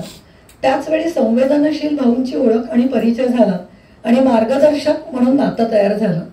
ग्रामीण भागातील परिस्थिती समजावून घेतल्यावर केवळ आर्थिक मदत करून विद्यार्थ्यांची शैक्षणिक गुणवत्ता सुधारणार नाही, तर त्यांच्याशी संपर्क ठेवणं, त्यांच्या शैक्षणिक प्रगतीवर लक्ष ठेवणं, त्यांच्या अडचणी समजून घेणं, अशा प्रकारे त्यांना मार्गदर्शनाची आणि मानसिक आधाराची गरज आहे हे लक्षात आलं आणि तिथेच खऱ्या अर्थाने कार्यकर्ता पालक या संकल्पनेचा जन्म झाला आणि तीच आपल्या संस्थेची ओळख ठरली.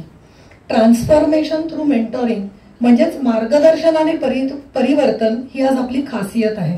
आज कार्यकर्ता पालक विद्यादानच्या विद्यार्थी पालकत्व संकल्पनेचा कणा बनला आहे. सुरुवातीच्या काळात आदिवासी पाड्यांमधून एकदम शहरात येणाऱ्या विद्यार्थ्यांना मानसिक आधार देण्याच्या दृष्टीने ही संकल्पना आली आणि कालानुरूप बदलत्या गरजांप्रमाणे विकसित झाली आहे. कार्यकर्ता पालक हा संस्था आणि विद्यार्थी यांच्यातील दुवा म्हणून काम करतो. आज विद्यादानचे कार्यकर्ते विवेकी पद्धतीने विचार करतात आणि संस्थेच्या उद्दिष्टाप्रती जागरूक राहून विद्यार्थ्यांचा विकास घडवतात. आज विद्यादानमध्ये आज मितीला 625हून अधिक कार्यकर्ते निस्वार्थी भावनेने काम करत आहेत. विद्यादानमध्ये विद्यार्थ्याला 3 स्तरावर मार्गदर्शन दिले जाते. पहिला स्तर विद्यार्थी आणि पालक कार्यकर्ता, दुसरा स्तर करिअर टीम आणि विद्यार्थी आणि तिसरा स्तर संस्था आणि विद्यार्थी. या 3ही स्तरावरील मार्गदर्शनामुळे विद्यार्थ्यांचा सर्वांगीण विकास व्हायला खूप मदत झाली.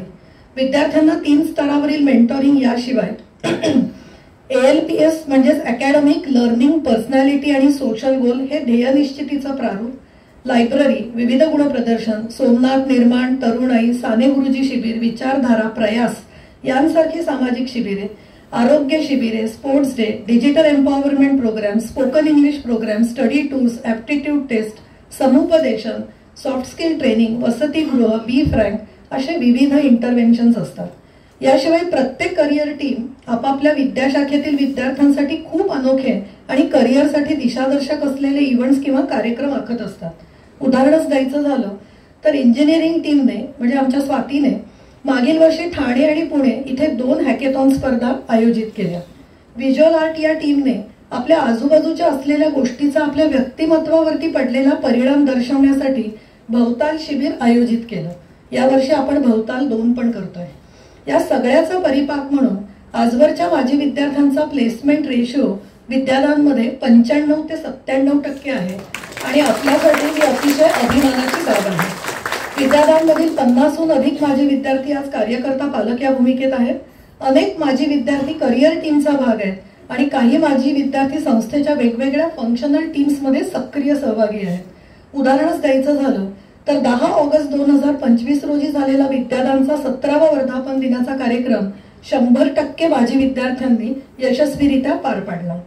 विद्यादानमधील IVSM म्हणजे इंटिग्रेटेड VSM ही संगणक प्रणाली विद्यादानचा माजी विद्यार्थी विशाल रायकरने विकसित केली आहे. भरत कदम आणि त्याची नव्याने आलेली बायको अश्विनी यांनी शहापूरमधील यावर्षीच्या सामाजिक शिबिराच्या कामात खूप मदत केली. खऱ्या अर्थाने माजी विद्यार्थी संस्थेचे टॉर्च बेअरर म्हणजेच मशालधारक आहेत. विद्यादान ही विद्यार्थी केंद्रित संस्था आहे. या संस्थेचे संस्थापक आणि विश्वस्त म्हणून काम करताना ध्येय धोरणे आखताना विद्यार्थ्यांच्या आकांक्षा आणि गरजा यांना नेहमी प्राधान्य दिलं जातं. ग्रामीण विद्यार्थ्यांमध्ये पोलीस भरतीसाठी प्रचंड आकर्षण असतं. हे लक्षात घेऊन विद्यादानने त्यासाठी अकॅडमी, ट्रेनिंग ही स्वतंत्र करिअर टीम्स बनवली. या विद्यार्थ्यांच्या प्रशिक्षणाची व्यवस्था केली. गेल्या 3 वर्षात जवळजवळ 15 विद्यार्थ्यांची पोलीस दलात, होमगार्ड आणि इतर नागरी सेवेच्या ठिकाणी निवड झाली आहे. आनंदाची बाब म्हणजे यात मोठ्या प्रमाणात मुलींचा सहभाग आहे. या सगळ्या मुलांचं वार्षिक उत्पन्न 23,000 रुपये होतं आणि अशा विद्यार्थ्यांच्या आयुष्यामध्ये इतका मोठा परिवर्तनाचा कण आला. संस्थेच्या कामातील गुणवत्ता अधिकाधिक वाढवण्यासाठी अनेक सर्जनशील उपक्रम राबवले, जसे विद्यादान आलेदारी, उत्सवातून समाजाकडे, चला बोलूया, मासिक समुपदेशन दिवस, विद्यार्थ्यांचं विविध गुणप्रदर्शनावर आधारित मेहफिल कार्यक्रम, व्यक्त व्हा म्हणजेच बी फ्रँक, जो महाराष्ट्रातील ग्रामीण भागातील 12,000हून अधिक शाळकरी विद्यार्थ्यांपर्यंत आज पोहोचलाय, पालक मेळावे, विद्यार्थी संपर्क मोहीम, चला कार्यकर्ते जोडूया, बॉन्डिंग विथ केपीज यांची मालिका, दिवाळी कट्टा, वाचनासाठी book bite with insight, career संमेलन, माजी विद्यार्थ्यांची देणगी संकलनाची शाश्वत योजना, करोना काळात विद्यार्थ्यांच्या पालकांसाठी चालवलेली आत्मनिर्भर योजना, 1 लाखाची गोष्ट, एका नात्याची गोष्ट, नवरात्रीच्या काळातील विद्यादानमधील नवदुर्गा उपक्रम, या व अशा अनेक गोष्टींमुळे प्रयत्नांना यश मिळतं. त्याशिवाय विद्यादानच्या 17 करिअर टीम्सने विद्यार्थ्यांना घडवण्यासाठी अफाट, अविरत आणि सातत्याने प्रयत्न केले. गृहभेट म्हणजे हाऊस व्हिजिट, या देखील विद्यार्थ्यांना अधिक जाणून घेणं आणि त्यांच्या कुटुंबाला जोडण्यासाठी केलेला अजून एक उपक्रम. यामुळे ग्रामीण भागातील संस्कृती, त्यांच्या गरजा, ज्यांच्या गावी असलेल्या सोयी किंवा गैरसोयी, पारंपरिक उत्पन्न मिळवण्याची साधनं, त्यातील आव्हानं, कुटुंबातील सदस्य संख्या, कमी वयातील मुलींची लग्न, कागदपत्र मिळवण्याच्या अडचणी, कुटुंबाची खरी आर्थिक गरज, सरकारी योजनांची अंमलबजावणी, या सगळ्या गोष्टी समजल्या. विशेषतः घरातील स्त्रीची आणि तिच्या कुटुंबाच्या गरजा पुरवण्यासाठीची होणारी ओढाताण, तिची निर्णय क्षमता, कणखरपणा, या सगळ्या गोष्टी समजण्यासाठी चुलीपर्यंत जाऊन तिचं स्वगत आणि मनोगत समजून घेतलं. यावर्षी केलेल्या गृहभेटीत सरासरी 35 ते 40 वयोगटातील अनेक स्त्रिया भेटल्या. शिक्षण 6वी ते 10वी, वजन 35 ते 40 किलो, सरासरी 3 ते 4 बाळंतपण, कुटुंबाकडे लक्ष देण्यासाठी स्वतःकडे संपूर्ण दुर्लक्ष, नवऱ्याला शेती कामात मदत करण्यासाठी स्वयंपाकघरातली कामे आटपून आणि घरातील वयस्कर लोकांची व्यवस्था करून घाई करणाऱ्या स्त्रिया पाहिल्यावर आपण त्यांच्यासाठी काय करू शकतो हा विचार मनाला सातत्याने अस्वस्थ करत होता. आणि त्यातून साकारलं जानेवारी महिन्यातील संक्रांतीच्या दरम्यान कार्यक्रम हळदी कुंकू एक स्व ओळख.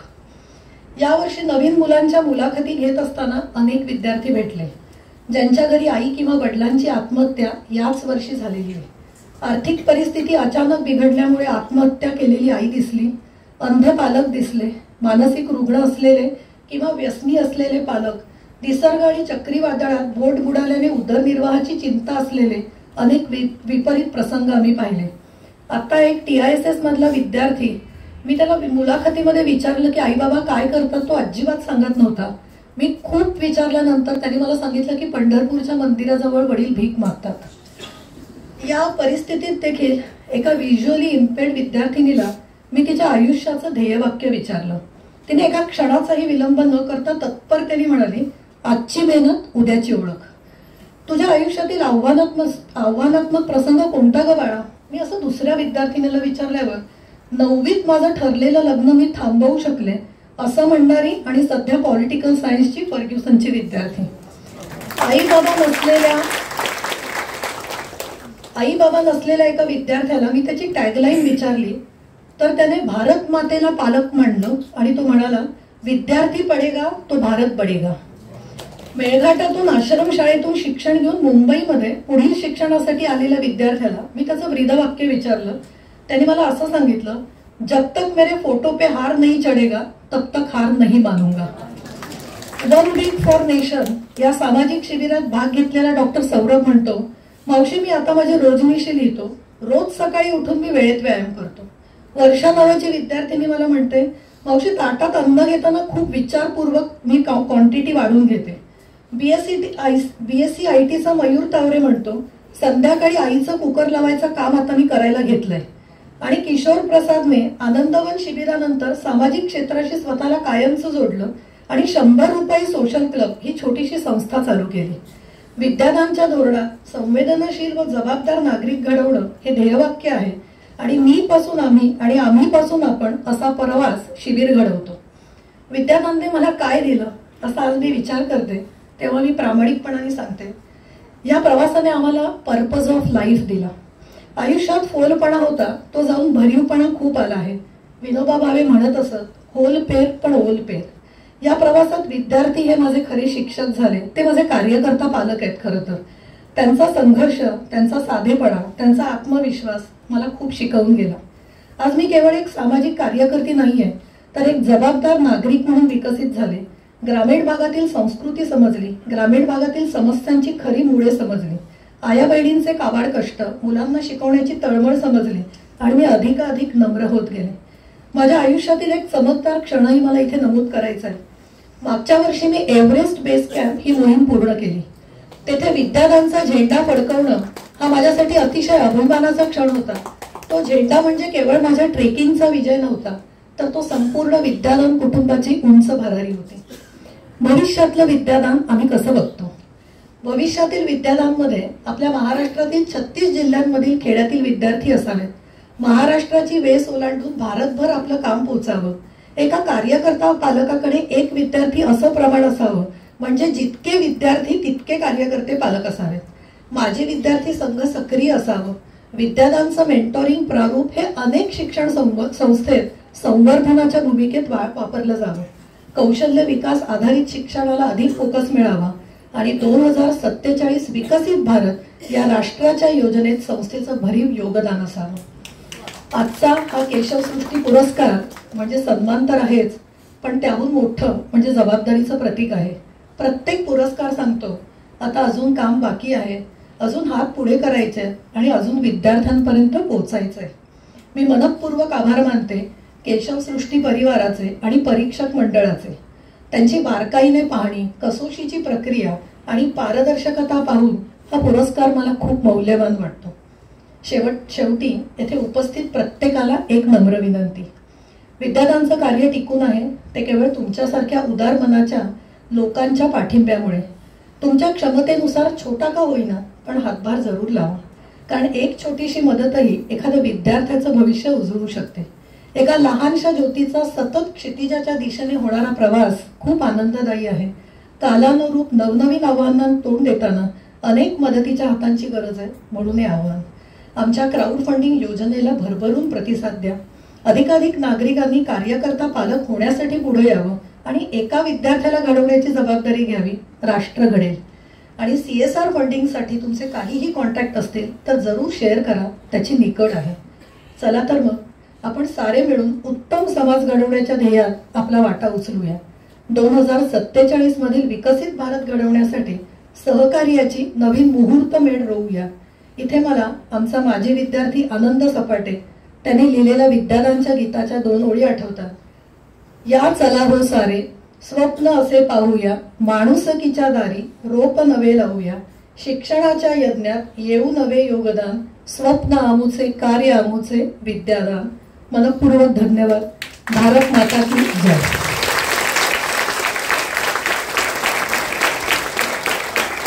धन्यवाद गीताताई. काहीतरी असं करावं की ज्याच्याने आपल्यालाच नाही तर समाजाला त्याचा उपयोग होईल. समाजच नाही तर पुढच्या पिढीला त्याचा काहीतरी फायदा होईल असा विचार, म्हणजे अप्रतिम अशी कल्पना. मुख्यत्वे करून कसं असतं की कल्पना बऱ्याच जणांना सुचतात, त्याच्यावर काम करणारेही खूप जण असतात, पण ती कल्पना साकारणारे, आनंदाने स्वीकारणारे आणि ज्याची जी ती कल्पना होती त्याच्यापेक्षाही अधिक त्याला अगदी कोंदण वगैरे टाकून जेव्हा ती कल्पना साकारली जाते ना, तेव्हा हे असं गीताताई सारखं काम समाजाला मिळतं. त्यामुळे खूप खूप धन्यवाद गीताताई. आणि बृहन्मुंबई महानगरपालिकेतलं एक स्वच्छ आणि मोठं नाव डॉक्टर प्राची जांभेकर यांचा परिचय करून देतील शुभदा दांडेकर. उपस्थित मान्यवर आणि माझ्या सर्व मित्रमैत्रिणींनो, तुम्हा सर्वांना माझा नमस्कार. आजच्या आपल्या प्रमुख अतिथी डॉक्टर प्राची जांभेकर या एक अतिशय हुशार आणि कर्तबगार अधिकारी म्हणून प्रसिद्ध आहेत. डॉक्टर प्राची यांनी राजकारण आणि सार्वजनिक प्रशासन या विषयात MA केलं आहे. MPSC तर त्या आहेतच, त्याशिवाय sustainability of self help groups in the age of globalisation या विषयावर मुंबई विद्यापीठातून त्यांनी PhD ही पूर्ण केलेली आहे.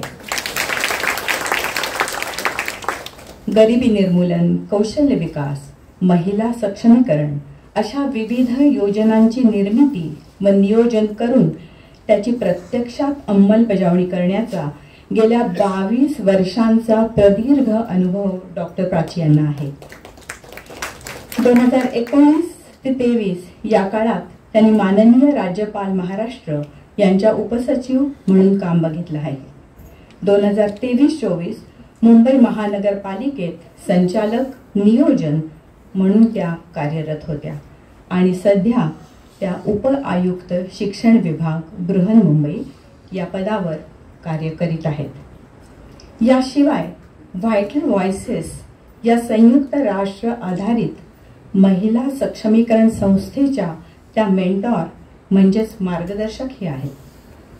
प्रशासकीय सेवेव्यतिरिक्त डॉक्टर प्राची यांनी 4 इंग्रजी पुस्तकांचे मराठीत भाषांतर केले आहे.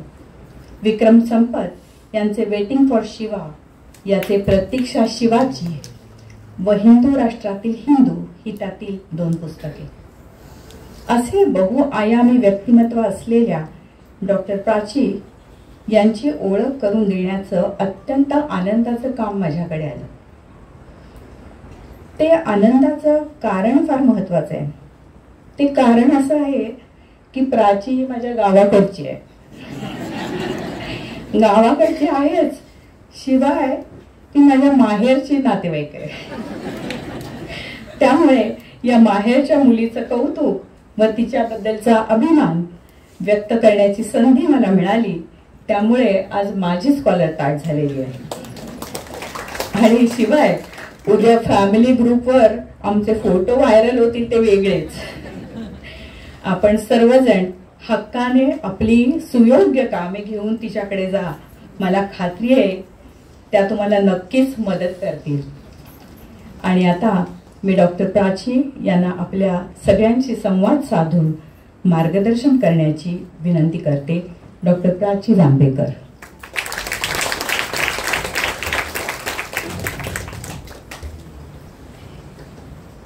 मंचावर उपस्थित आजच्या सत्कार मूर्ती गीताताई शहा, त्याच्यानंतर डॉक्टर अस्मिता हेगडे, आणि इतका गोड आवाज आहे अमेयाताईंचा. मी त्यांना म्हणलं तुमचा आवाज इतका गोड आहे.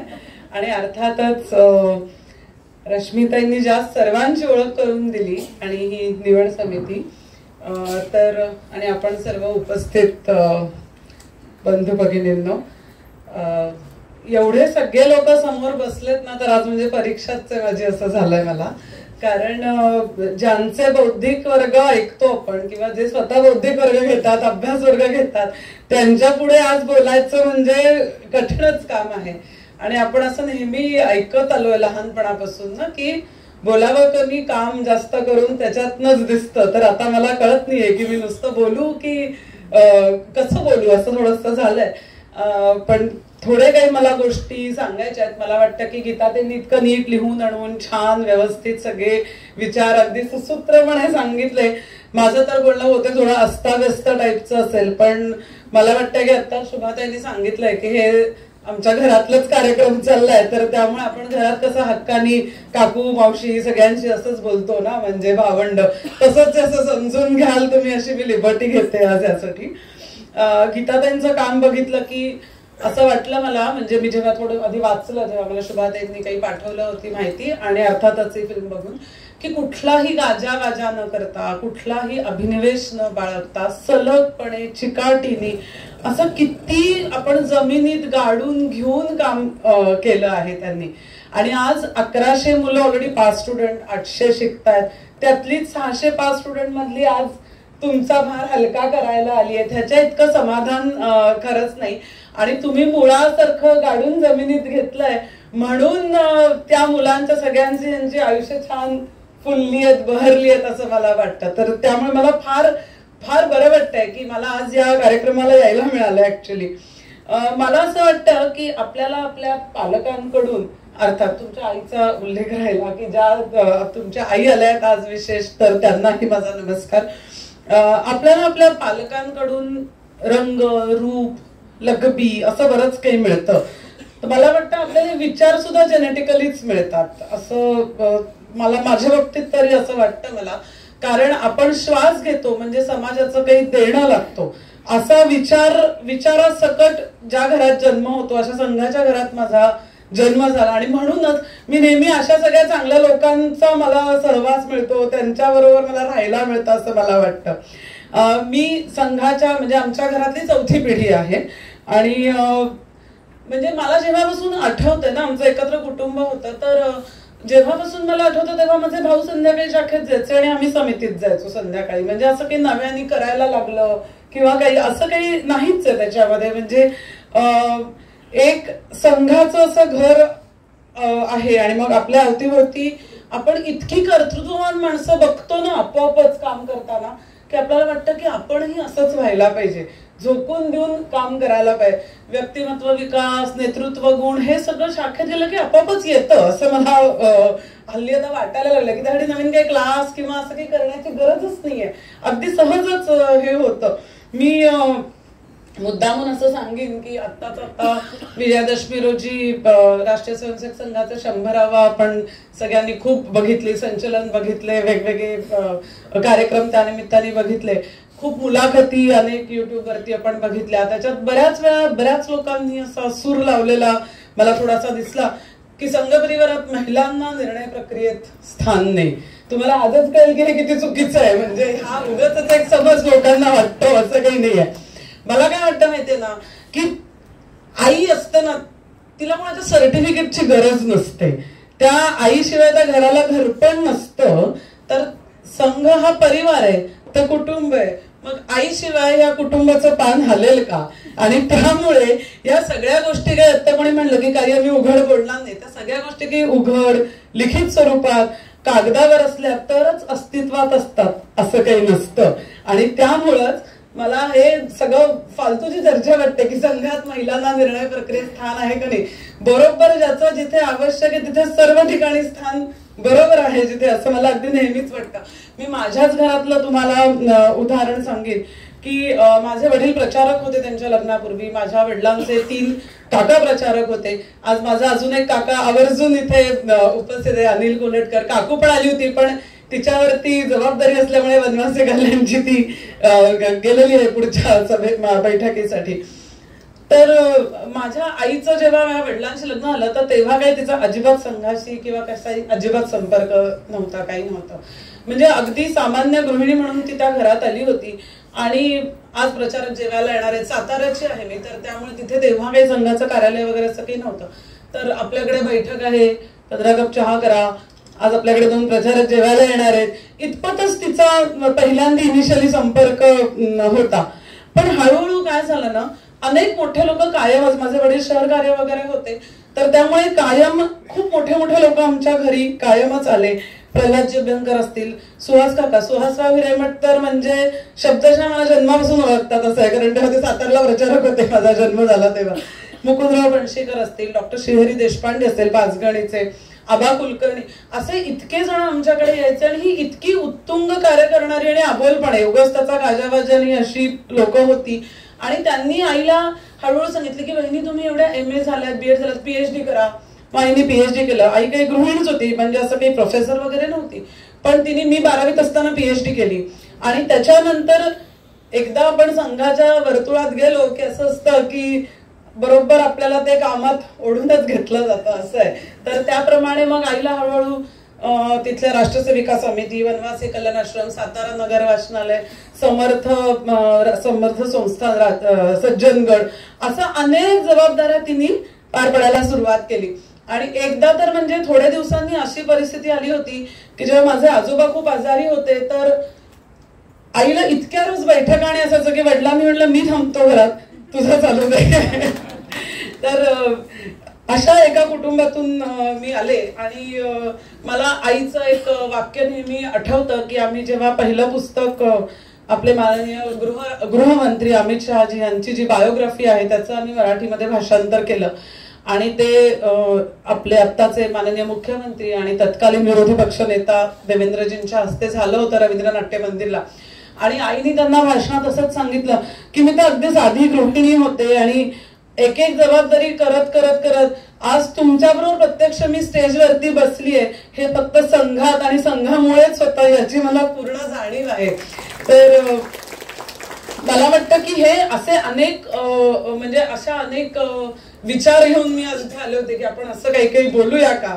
पण इथे आल्यावरती मला खूप काही नवीन गोष्टी अशा वाटत गेला की अरे हे इतकं मोठं काम आहे. आणि सलग 16 वर्षाचे आपण जुने पुरस्कारचं फिल्म पण बघितली तर खूप म्हणजे काय म्हणूया मला भरून आलं की अरे बापरे एवढे हे लोक काम करतायत. किती आपल्याला माहिती पण नसतं की समाजात काय काय चालू आहे. आणि मला वाटतं की मी मुद्दामून सांगेन तुमचा जो बी फ्रँक उपक्रम आहे ना, आजकाल याचे वोकिझम वगैरे जो प्रकार आहे त्याला हे खूप चांगलं उत्तर आहे असं मला वाटतं. त्याचा फार प्रसार व्हायला पाहिजे. ह्याचा अगदी मला फार असं मनापासून मनापासून वाटत होतं.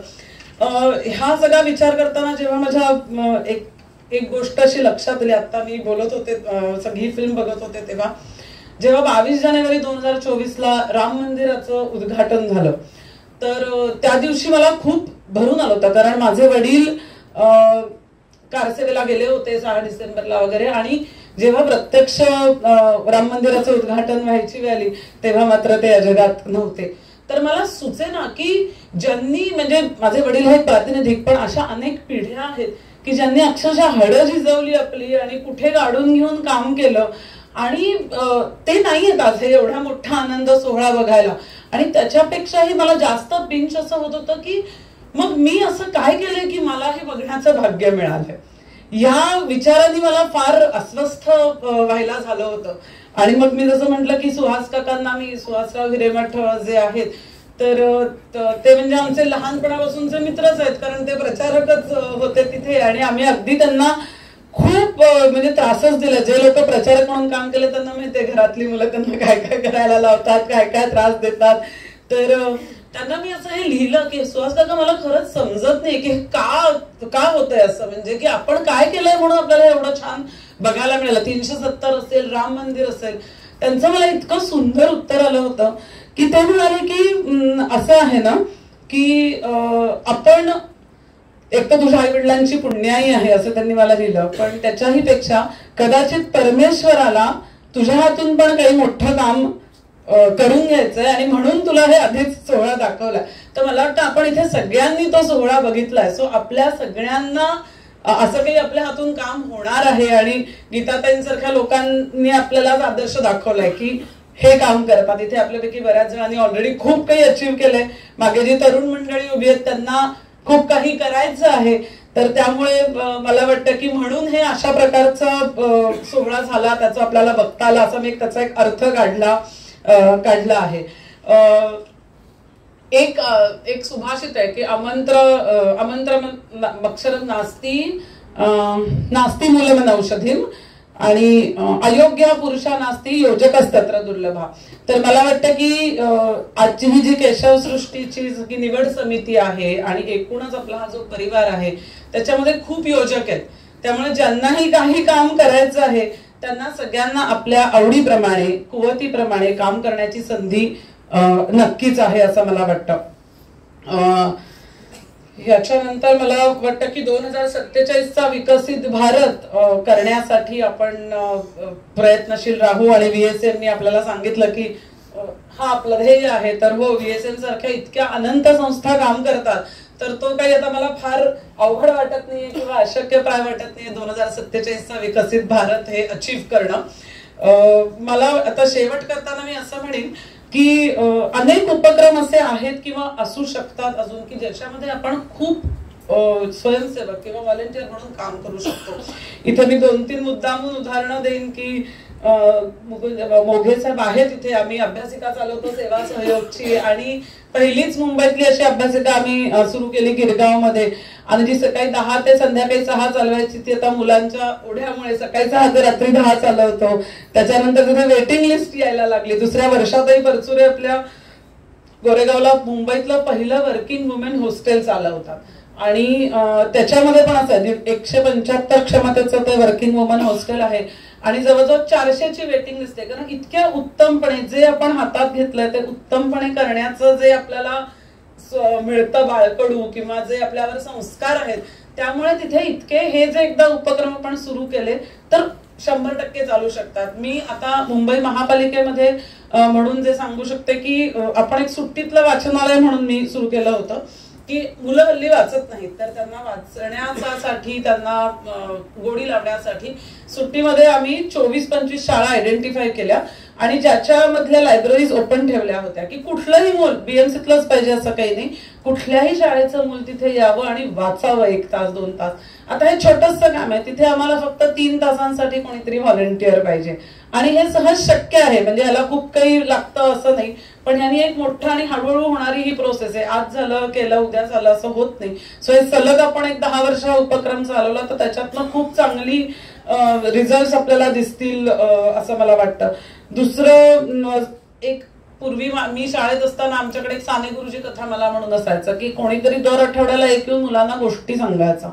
तर आपण असं करू शकतो. आपली भारत भारतीची पुस्तक आहेत, आपल्याला माहितीही नसतात असे किती लोकांनी किती काय काय देशासाठी केलेलं असतं, ती निदान मुलांपर्यंत पोचवावी. त्यांना वाचून दाखवलं, गोष्ट सांगितली. एका शाळेमध्ये एका वर्गात 40 पैकी 4 मुलांच्या आयुष्यात जरी फरक पडला ना तरी तो मला वाटतं की खूप आहे.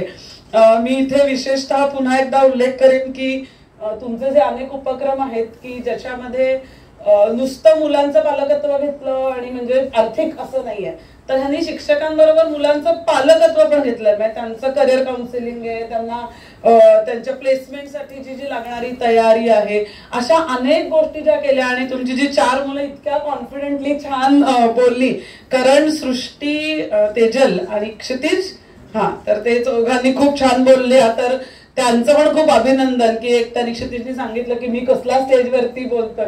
हे खूप इम्पॉर्टंट आहे, हे एका दिवसात होणारा नाहीये, खूप खूप दिवस त्याला तयारी करत राहायला लागते तेव्हा होतं. तर मला वाटतं की आज पुष्कळ लांबलं माझा गप्पा. तर मी इथे केशव सृष्टीचे आभार मानते की त्यांनी मला इथे बोलवलं आज ह्या पुरस्कारासाठी. कारण जे पहिले पुरस्कार देणारे लोक मी बघितले खूपच मोठे मोठे लोक त्याच्यामध्ये होते. तर मी केशव सृष्टीच्या सगळ्या परिवाराचे विशेष आभार मानते. गीताताई, तुम्हाला पण तुम्ही जे काम करतात त्याच्यामध्ये मला सहभागी व्हायला नक्की आवडेल आणि मी त्याच्याबद्दल तुमच्याशी बोलीन.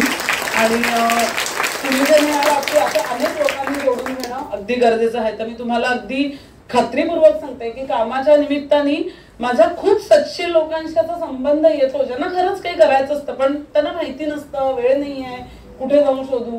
तर मी 100% अशा अनेक लोकांना तुमच्याशी कनेक्ट करून देऊ शकते की जे या पुढचा सगळा प्रवास पुढे घेऊन जातील असं मला वाटतं. भाषणाचा शेवट करताना मी खरं तर इतकंच म्हणेन की तुम्ही म्हणलात तसं की 2047ला विकसित भारत आपल्यासारखे लोक आहेत म्हणून हे सहज शक्य आहे.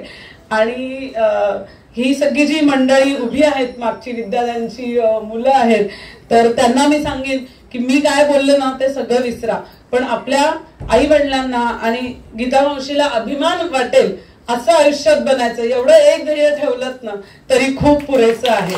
मला इथे बोलवलं. धन्यवाद गीताताईंचे आभार. धन्यवाद प्राचीताई. गीताताईंच्या आई इथे आलेल्या आहेत, तर मी त्यांना विनंती करते की त्यांनी स्टेजवर यावं. आई आणि मुलगी हे एक वेगळंच नातं आहे, सो मी त्यांना विनंती करते की तुम्ही स्टेजवर या. आपल्या मुलीचा सत्कार, याचं कौतुक आणि अभिमान एका आईपेक्षा जास्त कोणाला असेल.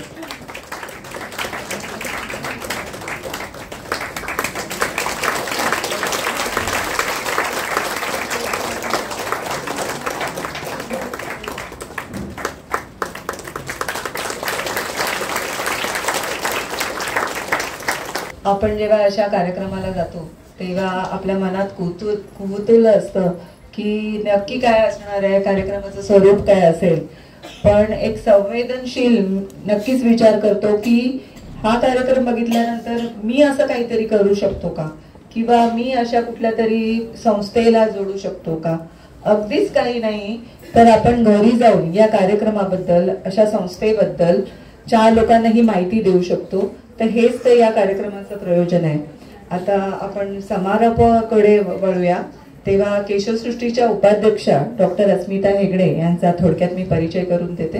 डॉक्टर अस्मिता हेगडे या अनुभवी भूलतज्ञ असून मुंबईतल्या प्रख्यात अशा रुग्णालयात गेली 3 दशके त्या कार्डियाक एनेस्थेशिया या क्षेत्रात कार्यरत आहेत.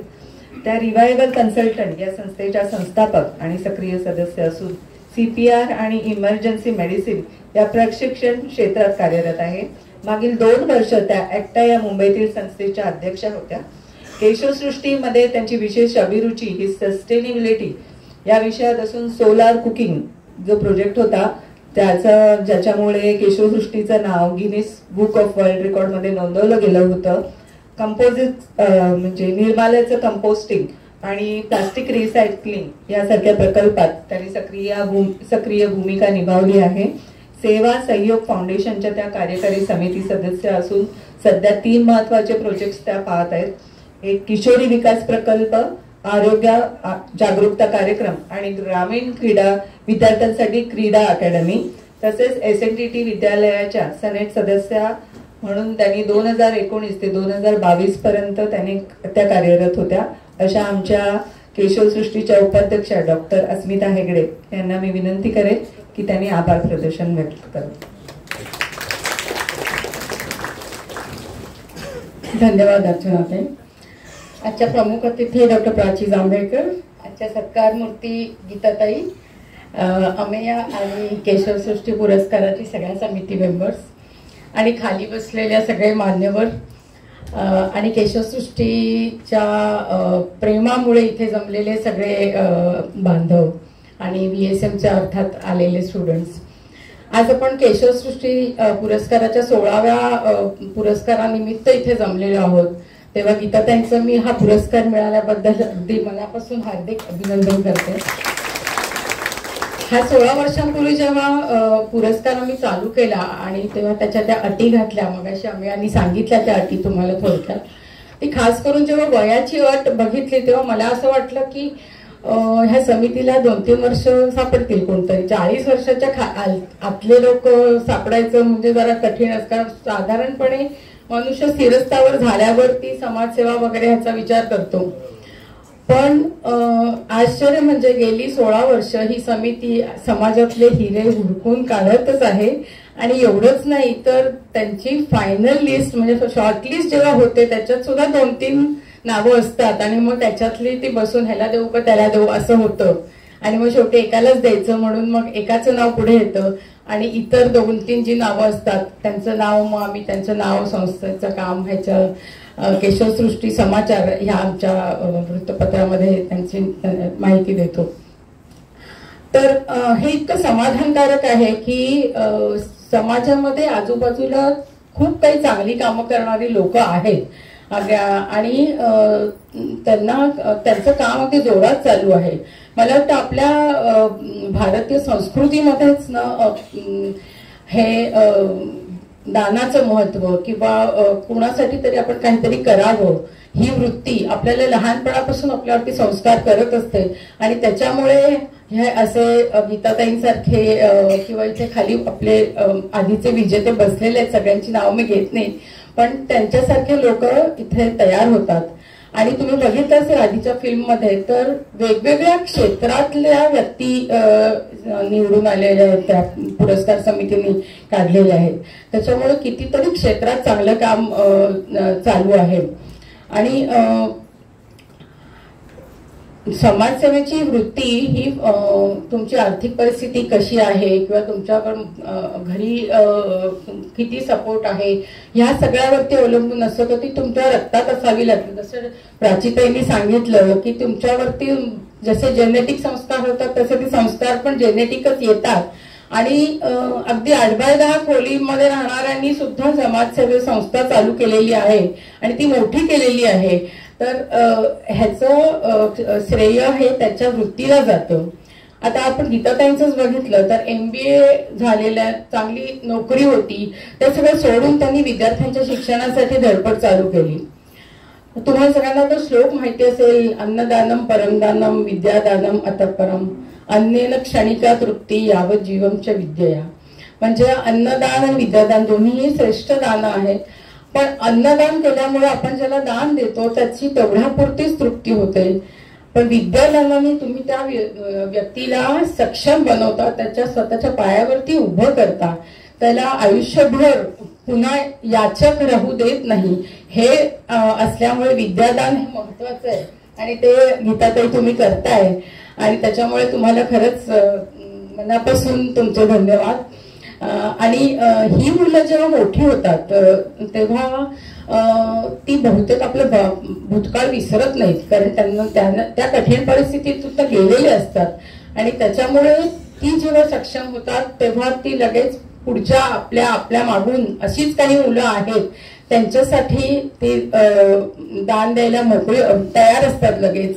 आणि शिवाय काही नामांकित शैक्षणिक संस्थांमधली मुलं आपण बघतो की आज पदवी मिळाली की लगेच उद्या अमेरिकेचा व्हिसा तयार, तर तसं ही मुलं करत नाहीत. ही आपल्याच भारतामध्येच कुठेतरी भारतासाठी काम करतात आणि त्याच्यामुळे तुमचं नेशन बिल्डिंग मध्ये तुमचा आत्ताच हातभार लागतोय. विकसित भारत मध्ये तुम्ही अप्रत्यक्ष हातभार आतापासूनच लावताय, कारण ही मुलं आतापासूनच जर त्यांना योग्य वेळी मदत नसती मिळाली तर ती कुठेतरी अर्धशिक्षित राहिली असती किंवा काही मुलींची लग्न होऊन त्यांना आतापर्यंत 2-3 मुलं झाली असती. पण त्यांना तुम्ही योग्य वेळी मदत करून त्यांना मुख्य प्रवाहात आणलं, त्यांना नेशन बिल्डिंग मध्ये त्यांचा हातभार लागला, हे महत्वाचं आहे. मला वाटतं ठाण्यातल्या पाण्यामध्येच काहीतरी जादू आहे. रवीजी कर्वे यांनी पण ठाण्यातच काम सुरू केलं, तुम्ही पण ठाण्यातच सगळ्या विद्यादानाचं काम सुरू करतायत. तलावाचं शहर म्हणून ठाण्याची ख्याती माहिती होती, आता विद्यादानाचं शहर म्हणून आपल्याला ठाण्याचं. आणि आज आपल्याला दातृत्वाचा गौरव करायला कर्तृत्ववान स्त्री सापडली आहे, त्याच्यामुळे दातृत्वाचा गौरव कर्तृत्वाने झालेला आहे. तर प्राचीताई तुमचे खूप खूप धन्यवाद. तुम्ही तुमच्या खूप व्यस्त ह्याच्यातून शेड्यूल मधून इथे आमच्यासाठी वेळ काढलात, सगळ्यांना छान उद्बोधक माहिती दिलीत आणि अगदी घरच्यासारखंच वाटलं तुमचं भाषण ऐकताना. तर हा दुग्ध शर्करा योग झालेला आहे आणि आता आमची पुरस्कार समिती खरोखरच काय म्हणतात त्यांना हॅट्स ऑफच केले पाहिजेत. सगळ्या महिला वर्षभर कुठेतरी फिरत असतात, आज इथे गेलो उद्या तिथे गेलो, त्यांची पिकनिक कम व्हिजिट चालू असतात आणि मग शेवटी ते काहीतरी रिझल्ट प्रोड्यूस करतात आमच्या समोर. या संस्था आम्ही भेट दिली, ह्याच्यातले आम्ही हे निवडले आणि त्यांची निवड ही अंतिम असते, त्यांच्यासाठी कोणीही काही ऑब्जेक्शन घेत नाही आणि ते खरोखरच हिरे हुडकून आणतात समाजातले. तर त्याच्यामुळे सगळ्या समिती सदस्यांना खूप खूप आभार आणि धन्यवाद. आता तर त्यांनी आणि तर एकदा पुरस्कार दिला की त्या विसरत नाहीत.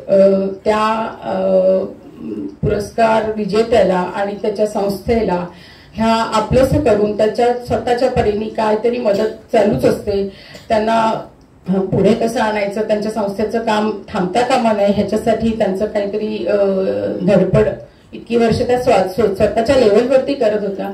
आता त्यांनी अक्षर सहयोग हे आमच्या समोर कल्पना मांडलेली आहे आणि ते हळूहळू आकार घेते ती कल्पना. तर ह्या सगळ्या संस्थांना एकत्र आणून त्यांना जी काही मदत लागेल ती करण्याचा आम्ही केशवसृष्टीच्या तर्फे प्रयत्न करणार आहोत. तर हे तुमच्या सगळ्यांच्या माहितीसाठी सांगितलं. त्याच्यात त्या ज्या शॉर्टलिस्ट झालेल्या पण ज्यांना पुरस्कार मिळाले नाहीत अशा पण संस्था असणार आहेत. आज आपल्याला हा कार्यक्रमासाठी हा हॉल इथे उपलब्ध करून दिला म्हणून श्रीराम व्यायाम मंदिर सेवा संस्थेच्या व्यवस्थापकांचे मी आभार मानते. शिवाय प्रसार माध्यम मीडिया ह्यांचा आपल्याला नेहमीच मदत मिळालेली आहे. अगदी आज त्यातले काही जण हजर आहेत पण प्रेस कॉन्फरन्सच्या वेळी त्यांनी बरीच मदत केली. इथे जे मुलं तुम्ही बघताय फोटो काढतायत किंवा मगाशी ते पुरस्कार आणून दिले त्या मुली वगैरे, त्या सगळ्या गेल्या वर्षीचे आपले जे पुरस्कार विजेते होते अमोल शर्मा त्यांच्या त्या टीच संस्थेची मुलं आहेत, त्याचे कर्णबधीर मुलं आहेत. तर आज सगळी जबाबदारी त्यांनी उचललेली आहे, तर त्यांचे खूप खूप आभार. आता मी जाता जाता एवढंच म्हणेन की एक मला छान वाक्य हल्लीच वाचनात आलं. आपली ओंजळ जर आनंदाने भरलेली असेल तर ती सांगण्याआधी थोडीशी इतरांना त्यातलं देता आलं पाहिजे. आणि हा विचार आता तुम्हाला घरी जाताना काहीतरी मेंदूला खाद्य म्हणून देते आहे आणि त्याच्यासाठी कुठे द्यावं असं विचारायला तर आमच्या अक्षय सहयोगच्या 16-17 संस्था राहतात. पहिल्या वर्षी 2 होत्या, तर 17 संस्थांचं पण ऑप्शन तुम्ही विचार करू शकता. पण नक्कीच काहीतरी कुणासाठी तरी करत जा. धन्यवाद. आणि अर्थात प्रेक्षक असल्याशिवाय कुठलाही कार्यक्रम यशस्वी होत नाही, तेव्हा तुम्ही सगळे इथे शेवटपर्यंत हजर राहिलात म्हणून तुमचेही आभार. खूप धन्यवाद अस्मिताताई. वंदे मातरमने कार्यक्रमाचा समारोप होणार आहे, परंतु त्यातही एक ट्विस्ट आहे ज्याचा आताच अस्मिताताईंनी उल्लेख केला. टीच संस्था, तर त्याची जी मुलं आहेत ती मुलं साइन लँग्वेजने वंदे मातरम म्हणते. वंदे मातरम वंदे मातरम सुजलां सुफलां मलयज शीतलां शस्यश्यामलां मातरं वन्दे मातरम्. शुभ्रज्योत्स्नां पुलकितयामिनीं फुल्लकुसुमिता द्रुमदलशोभिनीं सुहासिनीं सुमधुरभाषिणीं सुखदां वरदां मातरं वन्दे मातरम्.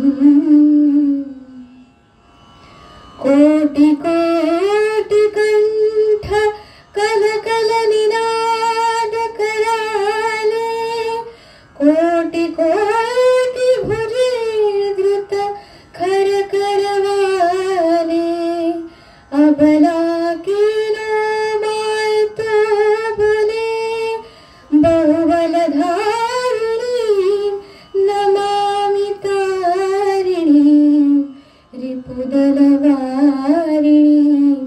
मातरम् वन्दे मातरम्. तुम्ही विद्या तुम्ही धर्म तुम्ही हृदय तुम्ही मर्म त्वं हि प्राण शरीरे बाहुते तुम्ही मा शक्ति हृदये तुम्ही मा भक्ति तुम्हारे प्रतिमा गढ़ी मंदिरे मंदिरे मातरम वन्दे मातरम. त्वं हि दुर्गा दश प्रहरणधारिणी कमला कमलदल विहारिणी वाणी विद्यादायिनी नमामि त्वां नमामि कमलां अमलां अतुलां सुजलां सुफलां मातरम् श्यामलां सरलां सुस्मितां भूषितां धरणीं भरणीं मातरं वन्दे मातरम् वन्दे मातरम्. बोलो भारत माता की जय.